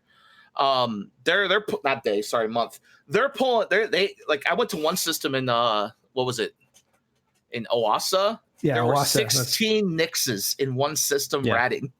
They're pulling numbers that I don't think I've ever seen while a war's going on because they have all their dudes at home still doing like money making. While Test, I think the largest system I've tracked so far in Esoteria has been 22,000 in a day. The smallest of the top 10 in Oasa is 35,000 right now. Oh, it's absolutely ridiculous. Yeah, that constellation that's on the screen right now. Yesterday, P-Dash said there was like 68,000 NPC kills in that system. The highest I've seen in Oasa is 89,000. That's crazy numbers. Dude. Yeah, the highest Delve ever had was 63. So they're pushing numbers that you haven't seen in a region before, all while the war is going on, all while telling their line members, oh, by the way, Test is next. So it's kind of weird to see them blue to Test. So you're saying Fraternity is saying Test is next. Did you not see the Norris broadcast? It was in like back. Someone linked it to me. That was a member of our I think it was a Ranger Regiment guy linked it to me, but it's in Chinese and it basically says, we've blue Test for this war and we're going to go kill goons because we have things to get back at, but we will never forget what Test did. They're next. So when this war's over, Test dies. So Test is in a really like precarious situation because unlike the last time when they had that forever war with Fraternity, where like they would call us up and like have us take their jump bridges to get to the fight with like 500 dudes. That won't be a thing ever again. So you now have Legacy, who's, let's be honest, struggling to pull numbers right now in this war, having to get ready to go against a group when this war is over, maybe not even when the war is over, that involves a fresh group that's just been mining and ratting for the last, I don't know, month or two, and however many months going forward. That's going to be an interesting thing because, okay, so let's ask this question. They're all blue for convenience to kill us, right? What happens when that's over? Does Test still work with Fraternity, or do they, or not Test work with Fraternity, sorry. Does Horde still work with Fraternity because they basically live with each other? Or does Horde help Test in the next war, right? So it's a bad move for Test in this sense. This is going to be pretty comical at the end because I'm going to be an NPC delve. Like, all my shit's going to be safe. So I'm just going to watch from like the wings, What do you PL guys think of that headliner? This is the beauty of fighting wars, right? Like, no one knows how it's going to end, and we will see. Will Test be next? I don't know. I think they'll be okay. I think it's probably an ish Test, not an ish them. So I just got this dropped in my lap. So apparently Fraternity tried to kill Army of Mango Supers this week in Paragon Soul using blue characters because, they're blue. So there's a lot of interesting, I guess, that conflict is that conflict is very interesting because they're both Chinese groups. They both have a grudge against each other. And AOM is not blue to Fraternity, but Fraternity is blue to AOM. So there's an interesting dynamic going on there. But it's not surprising that they're. But AOM's been tasked. Like, their job is to keep Paragon Soul ratted and mined up, so the ADMs stay up, so that that we can't place like structures there. So while they're trying to help Test in this war effort, doing their job and doing their wonderful thing, Fraternity's trying to mess with that is hilarious. Let me ask you this about. I'm not sure if you know. Is there going to be are there counterattacks now into Test territory, or are you guys really turtling up right now, or what's going on?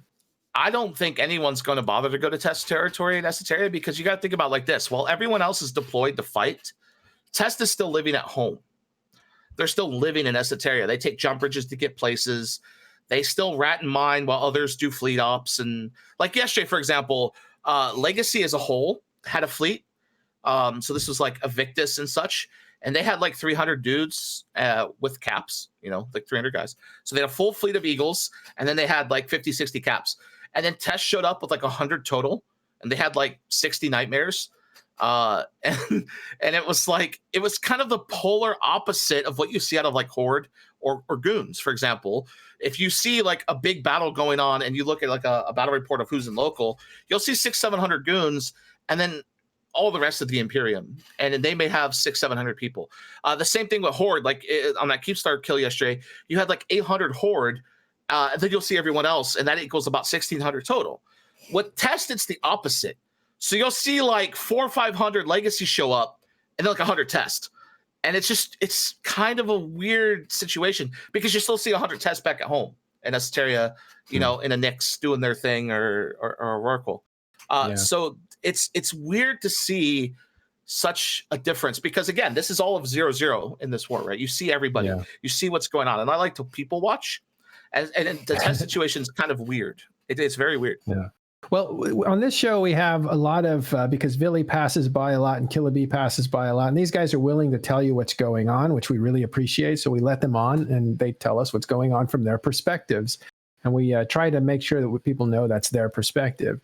But we haven't really covered like what the Imperium is doing in this war and what their plans are, what their strategy is, and that sort of stuff. Because we haven't had a guest like you that's a military guy in the Imperium. So it's good to catch up on like what your plans are, what you guys have been executing on, and that sort of stuff. The best part too. Fascinating. To be honest. I'm gonna add something. So a lot of people don't know this is that I'm not like anyone in leadership but I have the same like views of all of like I see everything that's going on in leadership. So I see everything because of this weird obsession of mine. So I have access to everything, and I know all the higher end plans. But I'm nobody important in the Imperium. Hell, I don't even think I qualify as an FC right now. Like well, I don't think I can run. Matani called you a war hero. Like, I do run a group that's like cloaky camping, and like I pay them to cloaky camp. Through like bounties and stuff, and so Esoteria has blanketed like 3 or 4 goons per system, and also I run that group. I think that in Eve Media, we all talk about the Eve Media and who's this and who's that and the news and all this. You are the most underrated news guy out there. Yeah, absolutely. When you did the Meta Show, you were like you had a ton of information, not all of it correct, but it was very interesting. Yeah, the quality of the Meta Show has definitely gone down since they subbed out Brisk for I won't comment on that. Well, I'm not saying that, but I am. I'll say it. See, a lot of people don't like my battle reports I've been linking lately because I link like authentic battle reports that show like what a group lost versus the rest, and a lot of people tend to get upset by this. I have never understood why. Like, but I want to get back to the point that you are somebody that knows a lot about what's going on. And I like to have my fingers in everything, like or eyes everywhere. It's just an obsession of mine, and I know a lot of people might find this weird, but like I teach social studies, right? And so like the idea of history is like a very powerful thing, and like the same with Eve. It's like I like to know everything's going on everywhere. So like the Keepstar thing, that's going to come out next week. You're going to see that all over. But well, thanks for the scoop. Yeah, but like the thing is like. The problem is it's numbers, right? So goons have always been known to like throw numbers at a problem. Our ships may have been like Rifters or Drakes or something, but like 200 Drakes always beat 80 Zealots. You know, like you just threw numbers at it. And this time it's in the opposite. You have like 150,000 individuals over across the 105 alliances, versus like I think our 49,000 is the number right now. It's just a numbers game. You're going to have unlimited. So Test doesn't really have to do anything in this war, and they're going to probably still win. So, and that's a kind of important thing. But I'm looking forward to the after the war, because let's be honest, nothing of value is going to be lost in Delve because it's all going to be pulled up. You got a month to get to Delve, and they're taking too long in Fountain. So all the really good shit's going to be gone. It's going to be stored away nice and safe in NBC Delve. There won't be what any about the prestige of breaching your fortress walls? I've taken Delve 8 times. Does it really matter at the end of the day? Like, I've literally, as an FC, conquered Delve 8 times. Think about that. Who wants to live in Delve? That doesn't square with the narrative, though, does it? Who cares about narratives? Like, at the end of the day, you just take Delve again. Like, who's gonna live in Delve? Literally, you have the drones. I'm just asking out of curiosity, right? Like, the brand is that's being sort of pushed and sold out there is one of sort of the Imperium being strong and Delve being a fortress, and so why Delve is a fortress? I mean, it still is, because think about it like this. Okay, so Delve is one of those things. So I'm trying to think of a real world analogy, but like if you. Let's say you go and you destroy everything in Delve, okay? It could just be put up again. Like, that's the thing about citadels. It's like POS. You could just pull them down, put them back up. If nobody's going to live in Delve long-term that's strong enough to take on all of the Imperium, sans all of these 105 groups blue to each other, that's the problem. Like, if you look at Legacy right now, their battle strategy right now is we need to wait till Horde's done in Fountain and gets here to help us, or we're really not going to make any gains anymore. The Imperium has stopped us. So when you have that mentality, Legacy is huge. So if Legacy doesn't want to live in Delve, and there's a couple other groups that have no intention of living in Delve, it makes it very difficult to hold it long term. So yeah, Delve may fall in a year, and everyone burns out fighting in Delve, and then they go back and do other things, and then goons move just right back into Delve. And let's go back to that being outnumbered thing that you talked about. We just saw Keepstar, the first Keepstar yesterday, taking down J5A with 3,400 combatants in system. Yeah, I was actually surprised at how little that was, because if you look at that's the most we've ever seen on one side in this game's history. Now, there was more on the CO2 one, wasn't there? Like the MO Keepstar had 3,800 or no 5,100. 5,100 people on the kill mode. So I was surprised at how few they brought. I was expecting 4,200 was what I was expecting with Legacy and everything, based on like the max number, like max CTA numbers that they've all individually gotten over the last couple months. So like again, I like to track numbers and track things. And first it was a case of not being invaded fast enough, and now it's not being blobbed hard enough. No. Okay, again, it doesn't matter to me how many people were on the kill mall, but it's just surprised at how there. I expected like 4,200. It's the first Keepstar the Imperium's ever technically lost under our flag. So you would think that usually the first one's the most, right? You have the most show up for the first thing, and then it kind of like numbers wane as time goes on. So there'll probably be less people at this next Keepstar today. I'll call around all the boys and make sure that they all show up. No, I mean, I will say this. Speaking of like people forming up, Test was originally forming up 45 minutes ago at 1,700. Villy had this like big ping, like we're gonna go and like kill this Keepstar, let's go. But he got the time wrong, so he had to rebroadcast and say, guys, we're forming up at 18:30. Which is kind of. So you think Test will show up on this IGE? Oh yeah, Test is coming to this one because they didn't come to the last one, and they got kind of memed about it. So they'll definitely be at this one, even if they have to gate there. Headliner, how many do you expect to be at this next IGE Keepstar? More than yesterday, because I don't enough to kill it. I don't know. I don't know. It doesn't bother me. Actually, the fewer people showing up would be great because it'll be less tie-dye with people moving around. So I was going to say, it's you're going to get the same job done if it's uncontested, whether you have half as many as you had last time, and it'll go faster. Yeah, yesterday was a bit slow. Had a lot of warping around and unnecessary generation of tie-dye. Hopefully, tie-dye gets generated. Tie-dye will get generated. That's general question for all the people in the blocks right now. How can people from the outside, like viewing in, like myself, I'm not part of null block, wormhole group, or high sectors for that matter, how can they really believe in this war being like a real thing when all the groups are all still partnered up on things like the TTT? Okay, so I'll answer that one, even though I'm not part of it. Money. So you're part of Voltron, which is, I think, if I remember correctly. I am not. Wait, aren't you in that group that like lives in wormhole space? And like no. But what group are you a part of then? Because I remember someone telling me you were in Voltron just like half an hour ago. Because I was trying to learn who you were. I was in Volta. Yeah, Volta. There we go. Okay, Volta. Same thing. 8 months ago since I left. Okay, but, so Volta. Okay. So it's the same thing as being in Volta, right? So like money talks. No. And TTT makes everybody money. Okay, so I don't know how. Okay, your viewers might not know anime. I'm going to use an anime reference. Okay, so if you've ever seen the show Naruto, all right, they have what's called the three-way deadlock, or the you have like. If one person was to kill the other one, then the first one would die. And the TTT is kind of the same thing. If goons were to shoot it, then Horde and Test would just defend it, and it would be an endless cycle. If like when Horde shot it, goons and Test defended it, and it was an endless cycle, and it was boring, and it was just a waste of money. And then if Tests were to shoot it, their own thing, goons and Horde would defend it. Like it's an agreement. It doesn't matter if because I've asked this question. I asked it a month ago. Why don't we just go shoot TTT? And I was reminded of the fact of what happened when Horde tried to shoot it. Like Horde was living next door in Gemini, and they couldn't break it. So let's bring in the if it's okay with you, Boat, and it's totally fine if it's not. I'm going to bring in. I want to bring in Villy, switch him out for Cable because he's the owner of TTT, and he might be able to answer a question about. Oh yeah, that's all right. I like Villy. He's a nice guy. Yeah, I know you guys go way back, and so it's not a big deal. Villy, you're now on the air with us at Talking End Stations. We're just talking about, obviously the war, but trading the Tranquility trade power and it being attacked.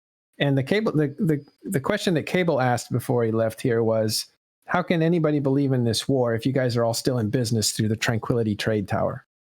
Sorry, man. I've just sitting in the background shaking and watching the show. This has been the best episode if we're still on the Naruto references, is Villy the Hokage of the TTT? No, I would be Hokage. You're doing it backwards. Sorry. He's more like the sand one. The sand guy. I honestly feel like I'm riding 6 wild horses. This has been a fun episode. I love this. Now Villy's here. Can we just have him address some of these wild allegations that Boat's made about the future of test and. Okay, but I want to come back to the Trade Center after that. Is there anything you want to say, Billy? Well, I honestly like the level of like test allegations has been so bad I've forgotten them all. They just not stop, right? It's like, well, Test is dead. As soon as the war is over, Frat's coming to kill them. I'm like, yeah, that may be true, maybe not. You know, but you were at war with Fraternity for a year. Yeah, of course. Test actually goes and fights wars. That's what we do. So, but you don't think they're thinking like this may be a way of weakening Test? Sure. So that we could take advantage of them after this is over. Of course. Because you do expect to take losses, right? Of course, like it is the supreme hope of Test for the most part here that after this is over, we will still have people to shoot. There is not some goal where it's like, oh God, you know, after the war, we just want to sit down and, you know, build our new nursery and delve and hope that, you know, the peace of the Eve universe, you know, just stays with us and we get to, you know, all have these beautiful, you know, Spotamine babies and like Test is just, you know, as soon as the war ends, if Frat wants to come shoot us, A+, like, you know, it's not, like it's like this whole backstab narrative. It's like PL is going to backstab you, man. By the way, is there some truth to that? Did Noro say? I've never heard of that one. The PL backstab thing. Wait, what's this? Wait, what? Yeah. Who backstabbed who? Yeah, what? Well, yeah, they say wait till the war is over. PL will backstab Test because PL and Test had a rivalry too, right? Over Providence. I don't know if you call it a rivalry, but well, we spent a we fight wars there. But that's what's so interesting about. Wait, Headliner, you're in Horde. Wait, hold on, we gotta ask Elise. You're in Horde. Is it Elise in the kill? No. Go ahead, PL. Tell us about PL. Headliner is not in Horde. You're thinking of Gobbins, I think. No. I thought Headliner was in Horde now. Like he went with like Headliner's the leader of PL now. What? I'm the boat of PL. I'm literally the boat of PL. Okay, so you have the better knowledge then. Great. Yeah. Okay. yes. Headliner. It's like Sapporo Jones and Billy. Like you never hear Sapporo Jones say anything about this war, and he's the CEO. I know like, Billy does everything. I can see Elise and Boat as like before and after COVID. I know it's shocking, right, to actually have an alliance leader who logs in and plays the game. I know they are rare beings, but I lost my dread with Mittens just the other day. I lose my dread. Oh, sad. I lost to Phoenix. I wasn't singling him out. It was more of a general thing. Yeah, I know. So does Sapporo even play, Billy? That's a good question. Does he still play? Yes, he does quite a lot. I've never seen him play, so I didn't know. He enjoys not know a lot of things, but see, Sapporo's like one of those active PvP guys that doesn't, you know, how do I put this? No, he does plenty. It's more so he enjoys actually, you know, not having all of this stupid fucking shit follow him around, so he can actually play the game and enjoy it as much as he can. All right, let's go back to the content of what we were talking about, though, and assume Sapporo still plays. Fraternity was your enemy at one point. Pandemic Legion was your enemy at one point. Billy, isn't there a chance that you're playing into a plan where you're gonna 100%? Okay. I mean, we could say the same thing though. Like what? Maybe Test and the boys like asking us to come down to Fat 6P with all of our supers, and then like pulling the plug. You know, that's just as possible. But that doesn't. But that wouldn't matter because if they pull the plug, you can just jump them out, right? Like it's not like they're unsafe in that way. You know there's a leap of faith and trust that an alliance leader or a military leader or an FC needs to make at every turn to give people the benefit of the doubt to work with them. Wait, what, we really? have, yeah. I've never done that. Thing. Yeah, I know. But it's one of those things. And, you know, trust me, when I say that when the war ends, we're expecting all kinds of craziness to happen, I am 100% certain that when the war is over and truly over, it is going to be some fucking craziness in the universe. And I think everybody's really excited for that. Everybody's excited for the content. Everybody's excited for the drama and the war and all that stuff, right? I can probably go back to riding to my super. It's going to be great.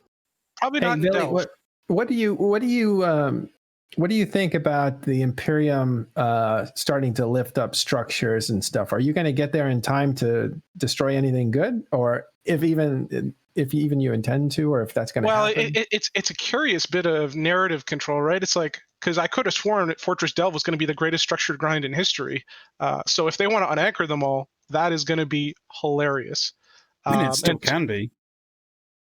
Not really, because the keep stars are really the only part that's hard to actually grind, right? No, the Fortizars are harder, I think. What? Keep stars need to be buffed. Let's be honest. In my personal view, I think Keep stars are kind of weak because. Is that why the J5A? No, like, all right, so weak? like, here's an example. People have. We theory crafted this once, and we never tried it. We were gonna try this if NC was gonna defend like Tribute seriously. There was this theory crafted idea I came up with where you do like 1,500 Typhoons, and you orbit the Keep Star at 300 kilometers with all the Typhoons. So you warp them in at like 50 different places, orbit at 300, and then shoot at it, right? And yeah, the Keep Star DD is going to take out 1 or 2 or 3. The fighters defending it from that distance are going to take out a few. Maybe fleets will warp over, but they'll never kill all of them before the thing dies. And was that your idea, or was that our idea in the MO? No, that was an idea I came up with when we were invading Tribute. Really? Discord. It was actually an idea came up by Horde and was used in the A24 Keepstar attack before either of you were even discussing it. I distinctly remember flying Typhoons to kill the original MOT Keepstar. Plus you got to realize this too, right? Look at J5A. You had 3,200 people come up to kill Keepstar in J5A. Yeah. I think the last Fortizar to get killed was last night, and there were 400. So if all you have is 1,000 Fortizars everywhere to defend from, like, who's going to get hyped and excited about killing a Fortizar? It doesn't have that same like. I think the idea is Hordelings. Hordelings get excited like, about that. We're riding along with Horde standing fleet, like 24/7, like you know, my people boat. The people I lead, remember? The Hordelings? So just to clarify your position, though, you think a Fortizar grind is going to be more difficult than a Keepstar grind? Oh, I think Astra House grinds are more difficult than Keepstars, but that's just my opinion. Like, you could put 1 billion Astra Houses down everywhere, fuel them for a year, and then laugh. It's the reason, like, when you guys did them against Fraternity, where you dropped hundreds and hundreds of them and forced Fraternity to fight in the time zone they didn't want to fight in. Like, you just can't kill all of them fast enough when they're anchored all at once, and you have to kill them over time. And it's just like, it's such a pain. Like, it's not like Posses where you could just kill them instantly. Even if there's 100 dropped, you could put a few guys here, a few guys there. Citadels have such a weird mechanic with the whole like damage cap rule. It just makes it so that there's only so much that can be done on them, and you could just anchor 1,000 at a time, and you know who's going to care, right? So, well, usually the poor people that have to fuel them. Plus, unlike Posses, tethering mechanics on Citadels are so insanely powerful. Yeah, you can hide in a bubble, but then you can get locked down inside a Poss for 2 days. Like, I remember we used to. So, do you think your Titan and Superfleet is going to be comfortable sitting on Astra Houses? What's a Titan and Superfleet? I haven't used mine. I haven't used my Titan the whole war. So, well, no. What I'm trying to say is that if you don't have any Keepstars, where's that fleet gonna exist? I mean, before Keepstars existed, where did they exist? When you got evicted from your space, you logged them off, and you logged them in later, and you've still used them. I mean, PL's done it, Goons have done it, NC's done it. So it's happened for a long time. You don't have to have Titans to play the game. Like, Titans make the game like kind of like a nuclear weapon, right? It makes a deterrent. But let's be honest, with the changes they've made to Dreads, Titans don't have value. The first time somebody drops 500 Dreads, the first time someone drops 500 Dreads on a Titan fleet, and you watch 10 or 15 Titans get eviscerated, that's going to change the game. Who has 500 Dreads? I'm just kidding. Pretty much every group in this war has 400 or 500 Dreads. I mean, like, that's the thing, is that when it happens, everyone's going to look at it and go, holy shit. Like, it was like when Titans first got targeted DDs back in that Fountain 4 with IT. It was like, holy shit, did that just happen? I remember who was the CEO of PL at the time, his view on that, the fight in White too. Seamus couldn't believe just like how powerful Titans had become pretty much overnight. And it's the same thing with Dreads now. With the changes they've made in the last 6 months, dread bombs are going to be nasty. If you had that, like, all right, let's say, for example, that 300 dread bomb that PLNC did versus Test, where Test faxes were able to save way more than you would think, that ain't going to happen next time. It just, their faxes are irrelevant now. So, yeah. I was just kidding about that 500 dreads. Isn't that what Test moved up to Hop Hib area a few weeks like that, ago? right, Billy? Was it 500? Changed the dynamic. Test of moved how- up to 500. Yeah. To add to the 1,000 that were already there. There was 1,000 there, or is that a joke? Are you saying I was ahead of my time then, dropping all those dreads and losing them to Test? No, I mean, because you got to remember, they had 150 faxes showed up, and the trade for dreads to fax used to be valuable. But with 500 dreads now, you can just ignore fax. Like, I think it was in Test or Horde staging system, we killed an Erebus that was fully tank fit right off their undock with 30 dreads, and I think it was, the time was 2 minutes 12 seconds, 2 minutes 13 seconds, something like that.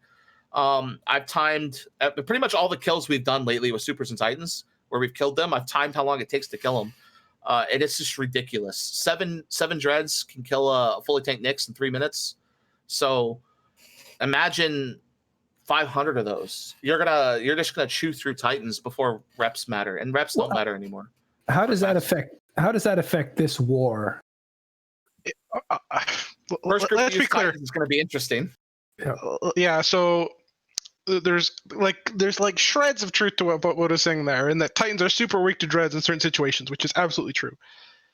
Saying that Titans are not the most powerful weapon on the field nowadays is kind of still wrong. Like, they are by far the most corrected. Sorry.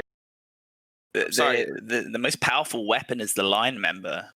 Yeah, the numbers is all that matters now. Hello. But I just got corrected. 73 seconds to kill that Erebus with 36 dreads. So That's even faster than that's what you said. insanely fast. And he was fully tanked. He was a bridge Erebus that had warped into DD someone, and it was off their undock, right? And he's the guy that was running their super fleet at the time. And I think he's now joined NC Dot. So actually, no, 30 dreads. Sorry, not 36, 30. So it's going to be crazy. Imagine seeing 300. I'm hoping to see it in this war. I don't know if we will, but I'm hoping to see what 300 dreads do to Titans or Supers, because it's going to be absolutely ridiculous with the new tank fits. They're just not tanky enough, and those facts don't matter. So I don't know which group's going to be the first to do it. It'll be theirs or ours, but the first one to drop 300 plus dreads is just going to be disgusting. Oh my God, I can't wait. And so that's why I ask, how is this going to affect the war? Because the psychology before this was most Titans on grid wins in tie-dye. Has that changed? To a degree that is still correct. Mm-hmm. I think if there's like 400 Titans versus 400 Titans, dreads won't matter. But I'm more referring to, like, if a group like, say, Horde, throws, for the lack of a better word, dick on the table and puts 50 Titans on grid. There's a better word, dude. To get it chopped. Go ahead. But they throw 50 Titans at something because some guy wants to use 50, his Titan blob, and they throw 50 at it. And that gets dropped on by dreads. It's not going to, you might lose 10 of those. I think you saw, like, with Initiative, they were trying to move their Titans, the one that walked to the wrong gate. Both those Titans died to 30 dreads and some bombers, while there were 2 subcat fleets defending those dreads, and I think 2 or 3 facts. So I don't know. It's going to be interesting. Plus, you got to remember with Delve and NPC Delve, for a matter of fact, 300 dreads may drop, but how many of those people have 4 or 5 of those in NPC Delve ready to go to then reship once they die, right? Because DDs have cooldown timers, 5 minutes, 10 minutes, I think 5 minutes. I haven't used my Titan in a while.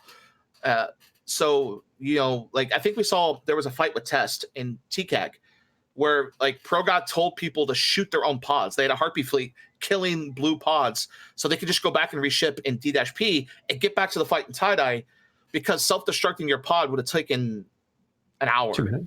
2 minutes, but it's full tie-dye, right? Right. Yeah, so you shoot all the pods, because we're not going to shoot the pods.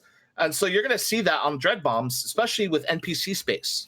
If a dread bomb ever happens in Fountain, if it happens in Delve, Aquarius with access to low sec, people are just going to get potted, grab another dread because there's hundreds and hundreds of dreads to hand out, and they're going to jump right back in and siege again, and then you're going to have another 200 on grid. Yeah. So real quick, just to make that clear, if you self-destruct on the field, it takes 2 minutes, but in tie-dye, it takes 10 times that amount, let's say. So if it's max tie-dye, it'd be 20 minutes real time. 20 minutes before you can get into a new ship and start to return to the fight. But then if you have like a small like Harpy fleet, they can kill your pod in like seconds. So you'll be back into a new system without tie-dye. And as we learned back in Asakai, of all things, tie-dye is a big deal. If you don't have tie-dye, like I got to a fight yesterday. By the way, Asakai was the first fight after tie-dye. The first big fight after tie-dye was deployed into the game. Go ahead. If you have an interceptor and a ship somewhere, and there's no tie-dye, you can get there before the next ship is killed. So it's going to be a huge thing when Delve gets pushed on, because again, Fountain is real long. So even if you lived in NPC Fountain, it's still kind of hard to get dreads. You have to double jump them, and it can be interdicted. And I would think that works both ways though, because you have people that can jump into Delve. Because it's all kind of on top of each other, Aquarius, Delve, and some part of period. Right, yeah. So, and that's going to be the interesting thing. And see, another thing too about NPC systems is this is what makes, like with Fraternity living where they live, you don't see this. It's almost it pretty much is impossible to do dread bombs in Oasa or those regions, because you can't just store them somewhere. You have to physically have a pilot in them, logged off in space somewhere, unless you have a spy that can just hand them out. So it becomes near impossible. So with Delve, though, it's not that the case. I mean, I think it was like Pen of Smash when he rejoined Goons, made a comment of, I still have 200 dreads that have been sitting there for 5-6 years. You never know what's going to be waiting around the corner with Delve. Delve is a whole different monster, I guess. At least has PNF Smash become a new major asset for the Goonswarm? No, I was actually talking to PNF the other day. He's more or less he's kind of quit EVE Online, at least for the time being, and he's passed the reins of Elitist Ops over to another person who actually made the decision to join Goons. So it wasn't PNF. Start the healing. Yeah. But he's amused by it. That's for sure. He thinks it's really funny. But the 200 dreads are still in that corporation, so they are. He may not be an asset. They're PNFs exclusively, right? They're not PNFs, yeah. Because he used to. He spent basically the last 3 years of his EVE career just camping Delve and killing ratters there. So he's been amassing. He's the one that came up with the 1DQ camp that has been persisting for who knows how long. And it's actually interesting that Elitist Ops were the guys that found that. And now they're doing the same exact thing in FAT. And those two camps kind of compete for daily kills. I think yesterday they killed a jump freighter loaded with dread stuff. So you see things like that happening now, where the group that founded the idea of the 1DQ like perma camp with Cloaky ships is now doing it in FAT. And it's pretty fun to watch. All right. Well, man, this has been a lot of fun. About you're a big part of that. What else is there to talk about with the war before we move on to what just happened in was it Lantorn with Snuff's Citadel? We'll tell you what happened. Anything else on the war first? Okay. Bale, can you tell us what's going on over there in the outside of the war in the Snuff's area? Well, it looks like I still see kill mills popping up in Lantorn. Yeah, I think they did get there was an official end to that faction Fortizar that belonged to Snuff. So Siege Green has been successful in destroying Snuff's Fortizar. All right, so basically what happened with that was the Snuff Prometheus Fortizar and Lantorn was the fight has been going on as we've been talking, and if Matterall is correct with his information, it just got destroyed. The last fight with the armor timer was an 800 billion ISK loss between both sides fight with just hundreds and hundreds of dreads. And one of the interesting things about the Snuff Fortizar fight is that CVA has been fighting on the side of Snuff. CVA being one of the former Praviblock probably the most prominent former Pravi Block group. And they have kind of allied up to Snuff since Providence has fallen. But the other alliances from Pravi have made a coalition called Red Alert, which is based off of what used to be a SIG, special interest group, in Providence, with the goal of modernizing warfare in Providence, because CVA, Pravi Block had struggled to adapt to the new meta of the null-sec combat with a lot of capital ships and such. So this new Red Alert coalition was among the attackers, alongside Wrecking Crew and the Minmatar militia and the Amar militia, and prominently Siege Green. And recently there's been a lot of kerfuffles between Red Alert, which is a lot of the non-CVA Pravi Block members, Apocalypse Now and Total Eclipse, and TMOC and other groups in those veins. We had Jian Ball a couple weeks ago on the show from TMOC.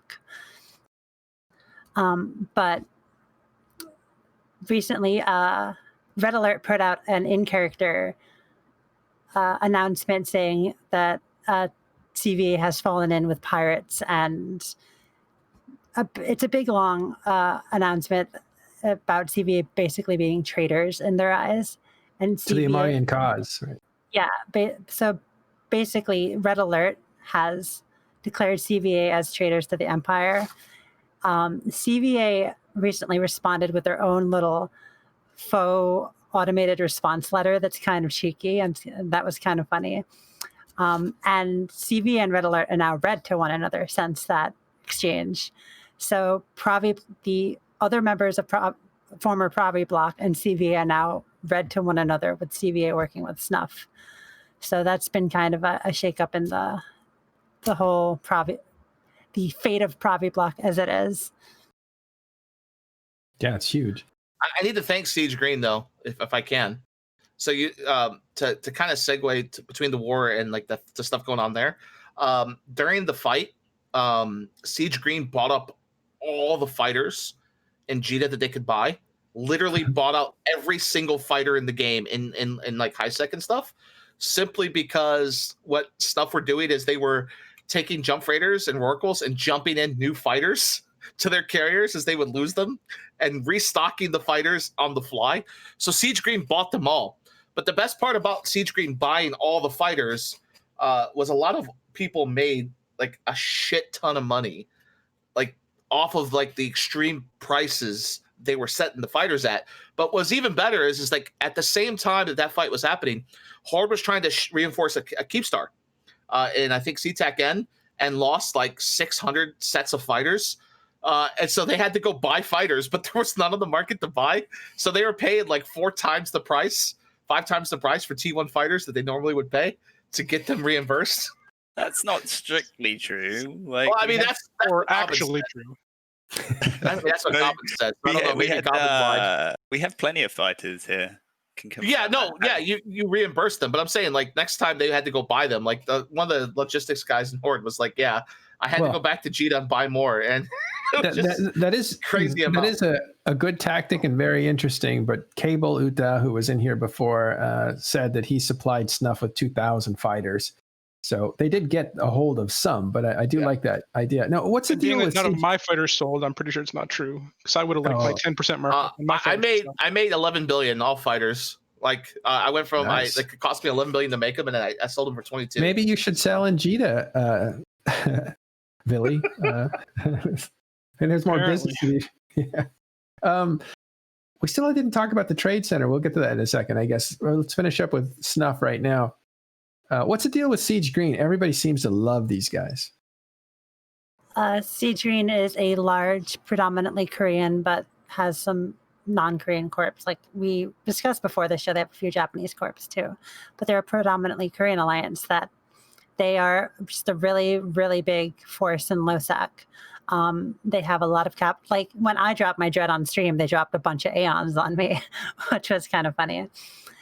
But yeah, they're just a big LoSec group. They've been working with Wrecking Crew They were working with Wrecking Crew against Pravi for quite a while, and they were very active in the Amarr Minmatar war zone. You always see them in Secede.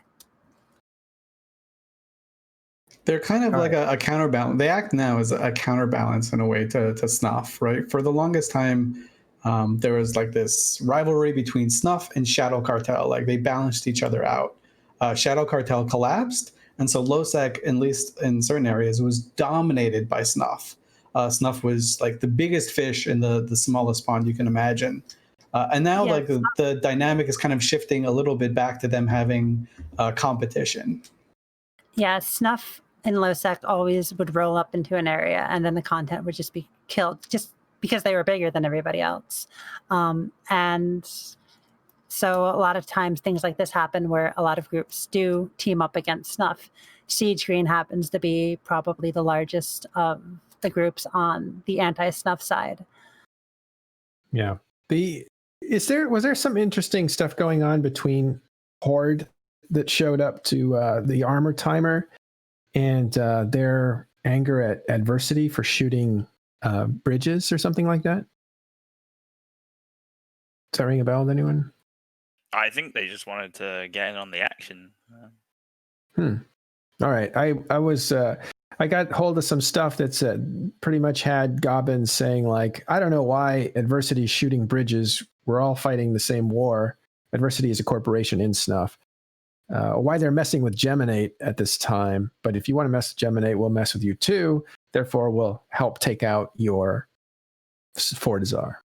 I posted in the chat the two different announcements, the one from Red Alert and then the one from CVA that they sent each other, in case anybody wanted to take a look at that. Okay, for reference, thanks. All right, well, so there's nothing you can tell me about that if it's true or not. I've heard that it's false. There were no pings from Gobbins and that sort of stuff too. We'll see. Last thing, going now, at least take us back to the Tranquility Trade Tower. Let's talk about that. Before we had Villy here, Cable was asking, like, I guess his viewpoint of this whole war from like someone who's not involved is, well, you guys are fighting, but you're also profit sharing in this massive perimeter and this Tranquility Trade Tower set. Like, although Legacy and Imperium are hostile, they still split money. So how could that be a real war if this is still going on? And we speculated last week a little bit about it and why it just makes no sense for either group to just break the deal. But now that we have Villy, Villy can kind of give some insight into that. Well, I'll start with the clarification regarding the Oz financials there, as Matterall had them on the screen. That's not actually how much the TTT makes, unfortunately. I wish it was. I mean, it's within the same ballpark, I guess, but it's not that much. How much is it? I'd rather not say. But okay, how much more is this projection than what you actually make? Anywhere from 20 to 60%. Okay. So it's off by that amount. Wait, what's the projection? Hold on, I'll tell you. Projection is 2.2 trillion ISK. It's more like about 1.8, 1.7. That's what I heard. It's a reasonable assessment. Okay. Unfortunately, it fluctuates. I like both. He's just like, yeah, no, I'm just telling you. Well, the Imperium has a wallet holder, right? So that they can see all the transactions. Oh, I don't know the transactions. I just had some guy in test tell me. Just some guy? No, yeah, some guy. I brought it up on like on the show on Friday, and some test guy PMB on Discord. I was like, yeah, no, it's like 1.7, dude. You don't make 10 trillion. I'm like, oh, yeah. So it was a guy in test. Like, I have no idea what Goon's. I'm starting to see your tech. I'm starting to see your technique. You say stuff that's outrageous, and then people tell you the truth. People correct me. Yes, that's brilliant. That's how you learn. That's next level. Go ahead, Billy. Sorry to. Yeah. So the choice when it comes to the trading tower is to aggressively use it as a piece in the war, or to try to maintain neutrality. As it currently stands, it is a singular kind of ISK fountain that can be shared with a variety of entities. that all get a cut, including entities that are not directly involved in the cuts, and that money then is filtered throughout the game and funds things like PvP, like war, etc. Unfortunately, if you create a situation where you use the TTT as a war asset, it very quickly loses its impartiality. That means its stability goes down and people are less comfortable trading there. Only about 40 to 50% of the TTT's income is based on things like the skill injectors and the Plex and the non. I think it's actually a little less than that actually now, but all of the non high trade real life is kind of items. All that trade is entirely based around the stability of the market. And if you start threatening the stability of the market, putting the TTT up as an asset or a piece in the war, then all of that income is lost, right? So the incentive to do so would be, if we take, Goon's caught out, let's say, and then they can attack the TT, start threatening the stability, then are we going to make more money? And the answer is no. Everybody loses money, right? So it's just not a reasonable way to do it, I guess. So it's essentially it's a lose-lose if someone tries to back out of the deal. Correct. Everybody loses. There, versus right now, which is we have a win-win, which is that everybody makes money, and that money is more because everybody's in the deal. Well, does it? But from the perspective of the people not making any money, but just seeing you guys making money off the high sec, does that lend any credibility to their denial that this war is a real war, that this maybe is a fake war? Does anybody involved in the war think it's a fake war? Like, I don't know about Boat, but like everybody on our side certainly feels like we're putting the work in. I'm sure Headliner can say the same, and so on. It's not one of those things where it's like, I feel like it's a real war. This whole thing that because there's TTT, it's not a real war. It's kind of that's bad, because if you remember, we had like what was that thing called, OTEC for a while, and we still fought each other. We just had an agreement that we weren't going to mess with each other's money, and it's the same thing with this. It's just a passive income stream that nobody bothers to deal with, and we're making money off people. And what I think it tends to be jealousy. I think that's a lot of the upsetness. It's that, I'm not getting a piece of that pie, so I'm going to do my best to convince them it's a good idea for them not to have that piece of pie. And no, that doesn't work that way. A large percentage of the complaints about the TTT, usually what I see is that people literally complain that they didn't think of it and do it first, right? It's a, well, how dare they get to stand atop of the mountain? And it's like, well, come kick us off, bud. And they're like, well, no, you shouldn't be allowed to stand on top of the mountain. It's like, who are these jealous people? Oh, Jesus, man. They're everywhere. I'm jealous. Some of them are contributors to the show. Some of them, are well known for things like NPC Sodios, or sitting in LowSec, or doing trading on Twitch and then making videos about how much money the TTT makes, etc. There's no shortage of people who are jealous Cable, of money. Odds, Matterall. Okay, just yeah. No. But the idea that NullSec could own a trade center right next to JITA, make a bunch of money, and then attack HiSec at the same time as they declared, when the drifters were attacking, and I think it was. Well, let's be clear here. I never declared that the TTT was involved in that in any way, and on top of that, the attack on HiSec never really materialized in any real way. It was, NullSec being like, "Hey guys, why are you fucking us in the ass? Could you stop that? We'll fuck these other guys that you're trying to help if you don't, stop here." Like, apologize for my vulgarity, right? Like, but it's too late. Sorry. But everybody was really like, "Why are you attacking us? What the hell is this?" And it's like, I don't know, man. The TTT does more for the average person in HiSec than even most people really realize. The Tranquility Trading Corporation probably brings down the price of every ship in the game somewhere between 5 and 10%. And people don't. Charity? Did you do any charity work? Nothing we do is perfectly charitable. although we've definitely considered it. But it's just developing and creating a healthier ecosystem. What happened with the with that conspiracy to reinforce it that was rumbled on Facebook? Oh, they're starting tomorrow. Oh, an attack. They got 50 people in their corp. It's going to be great. Everybody's ready for the turkey shoot. It's like that sounds like the version of invading Area 51.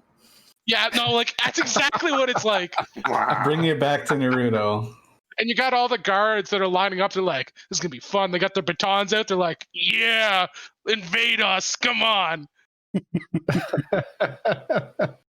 All right, so you're aware of the plot that starts tomorrow. It was advertised on Facebook. Yeah, the Area 51.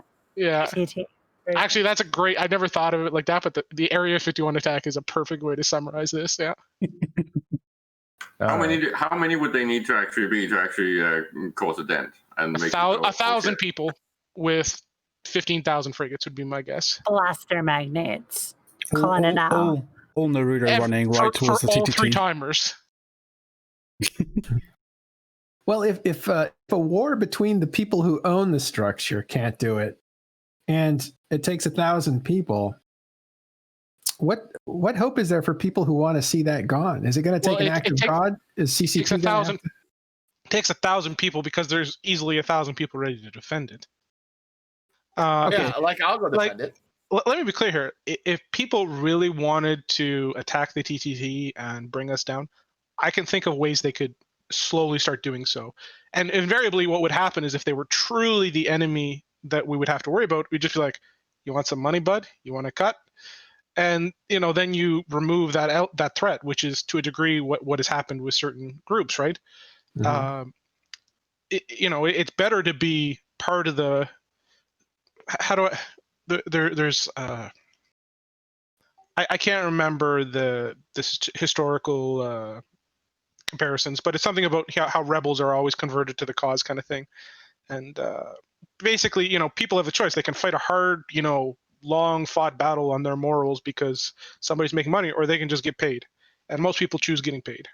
Yeah, that's what we mentioned last week too. Like anyone who's capable of organizing the efforts to do so can just be paid not to do it, and it'll be in their best interest to then not do it. Even if it got destroyed and taken down, it would reemerge, and it would eventually be pretty much the same people involved, just under a new name. The best it's a natural evolution. Is that with the way that things fit, those 50 ships, if it truly is 50 people, I think it would take them something on the order of like 3 hours to reinforce it.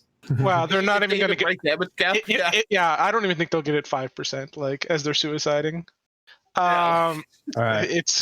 It's not going to go well. Like even if they, magically pull together another 200, it's not going to change anything. The reality is, however, though, if the TTT falls, it will actually represent like kind of a critical change in market behavior, and I don't think you would see another TTT come up quite the same way, just because usually the early adoption is very different than the secondary adoption. And so if let's say the TTT is killed, then somebody would have to put up a new Keepstar and reestablish the trading zone. But there would never be that mental trigger of safety that people assume with it right now to ever come back, right? Because people are like, well, the first TTT died, this one can die, right?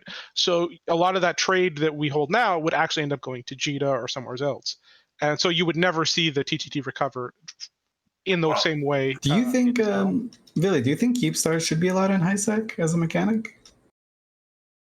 Yeah, I don't think there's anything particularly wrong with them. You're asking the wrong person, Elise. Of course he's going to say that. It's curious, right? Because you can abuse something that's broken, right, and still think it's broken. Let's be clear here. If the TTT was a Fortizar, it wouldn't be that much different. The literal only thing that Keepstar provides is the additional damage cap, the additional HP. That's it. Right. Yeah. It's so much more about the defenders and the collusion of defending it than it is about the fact that it's this incredibly unassailable thing. Like when we were fighting the Tranquility Wars, like in 2 years ago, or not even 2 years ago now, like a group of like 20 Leshaks would come in and reinforce, and I'm sitting there gunning. I'm like, fuck, this piece of shit is useless. Like, because it's like it's got 4 launchers and like a Newt or 2 and like 2 ECMs and some fighters. It's like 18 Leshaks and like 6 Guardians, and it's like, well, I guess I'll just sit here and make it annoying for them as they bit by bit, chew through it. You know. So you and both think that Keepstars need to be buffed. Yeah, no, they do, because here's the thing about Keepstars. It's not so much their HP that needs to be buffed or how long it takes to kill them. Keepstars require a pretty significant investment. It's 100 billion or so for a hull now. Or two. The average human player by themselves can't put one down. They never will. Like, you're not going to see one guy just put one down for the hell of it. And that's the reason the Palpatine Keepstar will never be built. Like, it's just not strong enough on its own to be a deterrent that requires thousands of people. And that's where Keepstars need to be. I've always felt that, like, my Fortizar, as cool as it is versus a random 20 or 30 interceptors that try to tackle me there, they'll never kill me. But, like, a true fleet of 100 guys is going to kill a Fortizar uncontested because you can't break the reps on them. I thought the Palpatine Keepstar wasn't built because there wasn't enough resources for it. There was talking goons at one point. There was talking goons at one point that it could actually be built. Aerith was saying that it's possible, the funding could be there, but nobody ever would, because the second it goes down, it's dead. All of Eve will descend on it and kill it because it would just be a once in a game time thing. And that's the problem, is they're just not strong enough. Keepstars won't be strong enough because CCP is afraid to buff them to the point where they can deal with, like, the CCP's mindset the last like 2-3 years has been small gangs, and a buffed Keepstar would make small gangs harder to deal with. Whereas right now, Keepstars are irrelevant to small gangs. They ignore them. Do we feel Keepstars are too cheap as well? I feel like they're too cheap. I think they could use another. If you make them more powerful, they yeah. could be more expensive. I think a Keepstar, I'll be honest, one whole fleet of like 255 guys should not be able to reinforce a Keepstar on their own. It should not be possible. It should require multiple fleets. You can make them for about 160 billion. That's not really accurate. It's much closer to 200 right now. I feel like that's like it's too cheap personally. When you know, how much do you build them for now? Somewhere in the range of 180 to 200. I think. Yeah, sorry, it's like around 200. I think. That's what it was when they first came out. I've heard that they were 300 when they first came out. They were 300 bill. Then it settled at about 200 or 180. Yeah. And then I thought it went down to like 160, and that's where it was at now. So Keepstars are tied to the price of planetary interaction. So it's gone when they originally came out, obviously the price of planetary interaction determined the price of the Keepstars, as well as the BPO and BPC price, because the BPO for Keepstar is 700 billion. So until there was a significant supply of the BPO and BPCs in the market, that was a significant portion of the price. But it's just based on the fluctuations of planetary interaction, which is based on the price of citadels, because the more citadels there are in game, the more PI is used, the higher the price of Keepstars, and vice versa, right? So someone said they just put one in build yesterday. It was 166 billion. So I think it's 160. They sell at 180 to 200. As someone who's been involved in the building and production of 12 of them in the last 2 months, it's closer to 200. Yeah. So the thing is too, is like, the thing about Keepstars and their power is, like, as someone who's like, a Fortizar has the same offensive power as a Keepstar and low sec and high sec. The only difference is the DD, right? In 0-0. And that's the only difference. And that DD, it's hard to use because you can't really make it cap stable. But I'm sorry, like, if I was gunning a Keepstar that has 2 webs, 2 paints, a point, right, and then shooting, 30,000 DPS at someone, they should be able to die, and yet an Eagle can tank that. So that's where I think the Keepstars are not strong enough. They cannot kill subcaps. They were always designed, in CCP's grand idea with the Citadels, is for anti-capital, but no small gang of 100 or less is ever going to field capitals against a Citadel. So you're not going to see that. And so the fact that 100-man small gang doesn't need capitals to kill a Keepstar, I mean, they could leverage a couple billion, 2-3 billion worth of stuff to shoot a Keepstar. It's pretty crazy. All right. Well, let's explore that a different day. We're at 2.5 hours. Right. It's been a mega show, but it was so much fun. We kept it going for as long as we did. I want to thank everybody for showing up and watching us today. Got over 400 viewers and all kinds of surprises, people popping in and stuff. I think that's pretty fun. Do you guys have any last comments or something you want to spotlight before we go? We'll start with Oh, we'll start with headliner. Sorry, I'm just jumping out. I think you should get Boat on more often because this has been I love Boat. absolutely hilarious. Yeah, I missed the real meta show. You won't be able to see me between the month of September and February. Maybe. Boat, do you want to join Talking in Stations like as a permanent member? No, like, I don't have time for that. There's no like- way. Actually, my show goes on pause during those months because for those that don't know, I'll share this. I teach, but not only do I teach, I also mentor. I'm a mentor to two of my students, and then I also do I coach wrestling.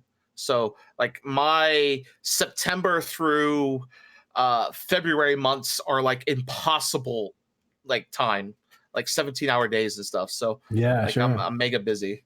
And you're growing that beard all the time. Like, yeah, this is actually the fiance. She wants this longer. really? I've never grown. I've like never. What? ZZ Top or Duck Dynasty kind of? Yeah. My brother's his goes down to about here. Like I don't know if you can see that camera, but like down to his chest, like mid chest, and he's got a really long one. But this, my father says I look like an Amishman with this thing. Kind of do, like, yeah, because it's just everywhere. But well, Boat, anytime. Yeah. Anytime, Boat, you want to come on, you're totally welcome. We love having you on. For those of you that won't be going to this Keepstar Kill Mill in IGE, I'll be streaming the death of it. And, yeah, so you're back and streaming on INN. Yeah. So they can catch you there, right? Yeah. Do you have a regular schedule or just whenever? Until September, it'll be on Fridays, and then after September, I don't know what day I'll do. But right now, it's just Friday. Yeah. Yeah. No, I don't want you to stream on TIS. I just love how much. Oh yeah, stop on the show. Yeah, I have no problem doing it. It's just how like much I don't know news what you time know. I'll have. Yeah. Yeah, you're always up into all the information. Again, not always accurate, but we can flush that out. It's part of his spy technique. All right. Anyone else have a spotlight or anything they want to talk about? Can we decide whose beard's better, mine or Boat's? Well, see, I want a beard like that, but I can't. Like, this is like what I get. Like, I get Farmer John here. Okay. I can just briefly mention the three ice systems have fallen to liminality in the Triglavian conflict, and I think another one's about to is being invaded now. So a lot Bale, of ice belts are being killed. You made a big change recently. What did you do? Oh, I joined the Electus Matari, the greatest anime betrayal of all time. Did you say anime? It's like anime. It was Electus Matari, right? I was historically a very Amara-aligned role player, but my character has evolved over time, and she has now joined Electus Matari, so I'm fighting for the free tribes. Nice. That's inspiring. It's very current too, isn't it? Like there's a lot of anyway. Like today's, yeah. Yeah, it's funny you mentioned it's funny you mentioned was it anime because she actually speaks Japanese, which is really cool. It's full of all kinds.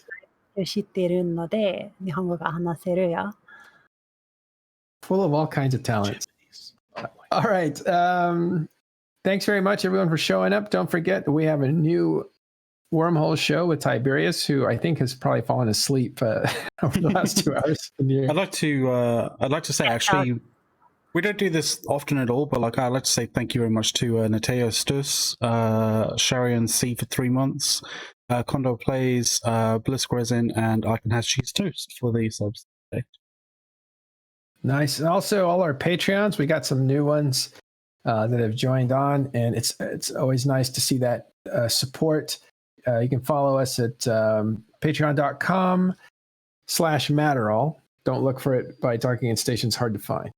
And anyway, subscribe, give us thumbs up, do whatever you can to help us surface the material, and we'll keep coming back and presenting more shows like this one. I want to thank Elise Randolph and Baleful and McLeod for engineering. Caleb's hanging out with us, and our guests. Oh, and Tiberius, a new member of Talking in Stations, Wormhole Edition. And of course, our guests, Billy, Cable came on earlier, Headliner, and Boat. Thank you guys very much for coming on. And thank you, the audience, for watching us. We will see you tomorrow and all week. Stay tuned for as we raid somebody, we'll probably raid Ron so that you can see the IGE Keepstar kill. And we will see you all week next week starting tomorrow. Thanks, everyone. That's all for Talking in Stations. See you next week.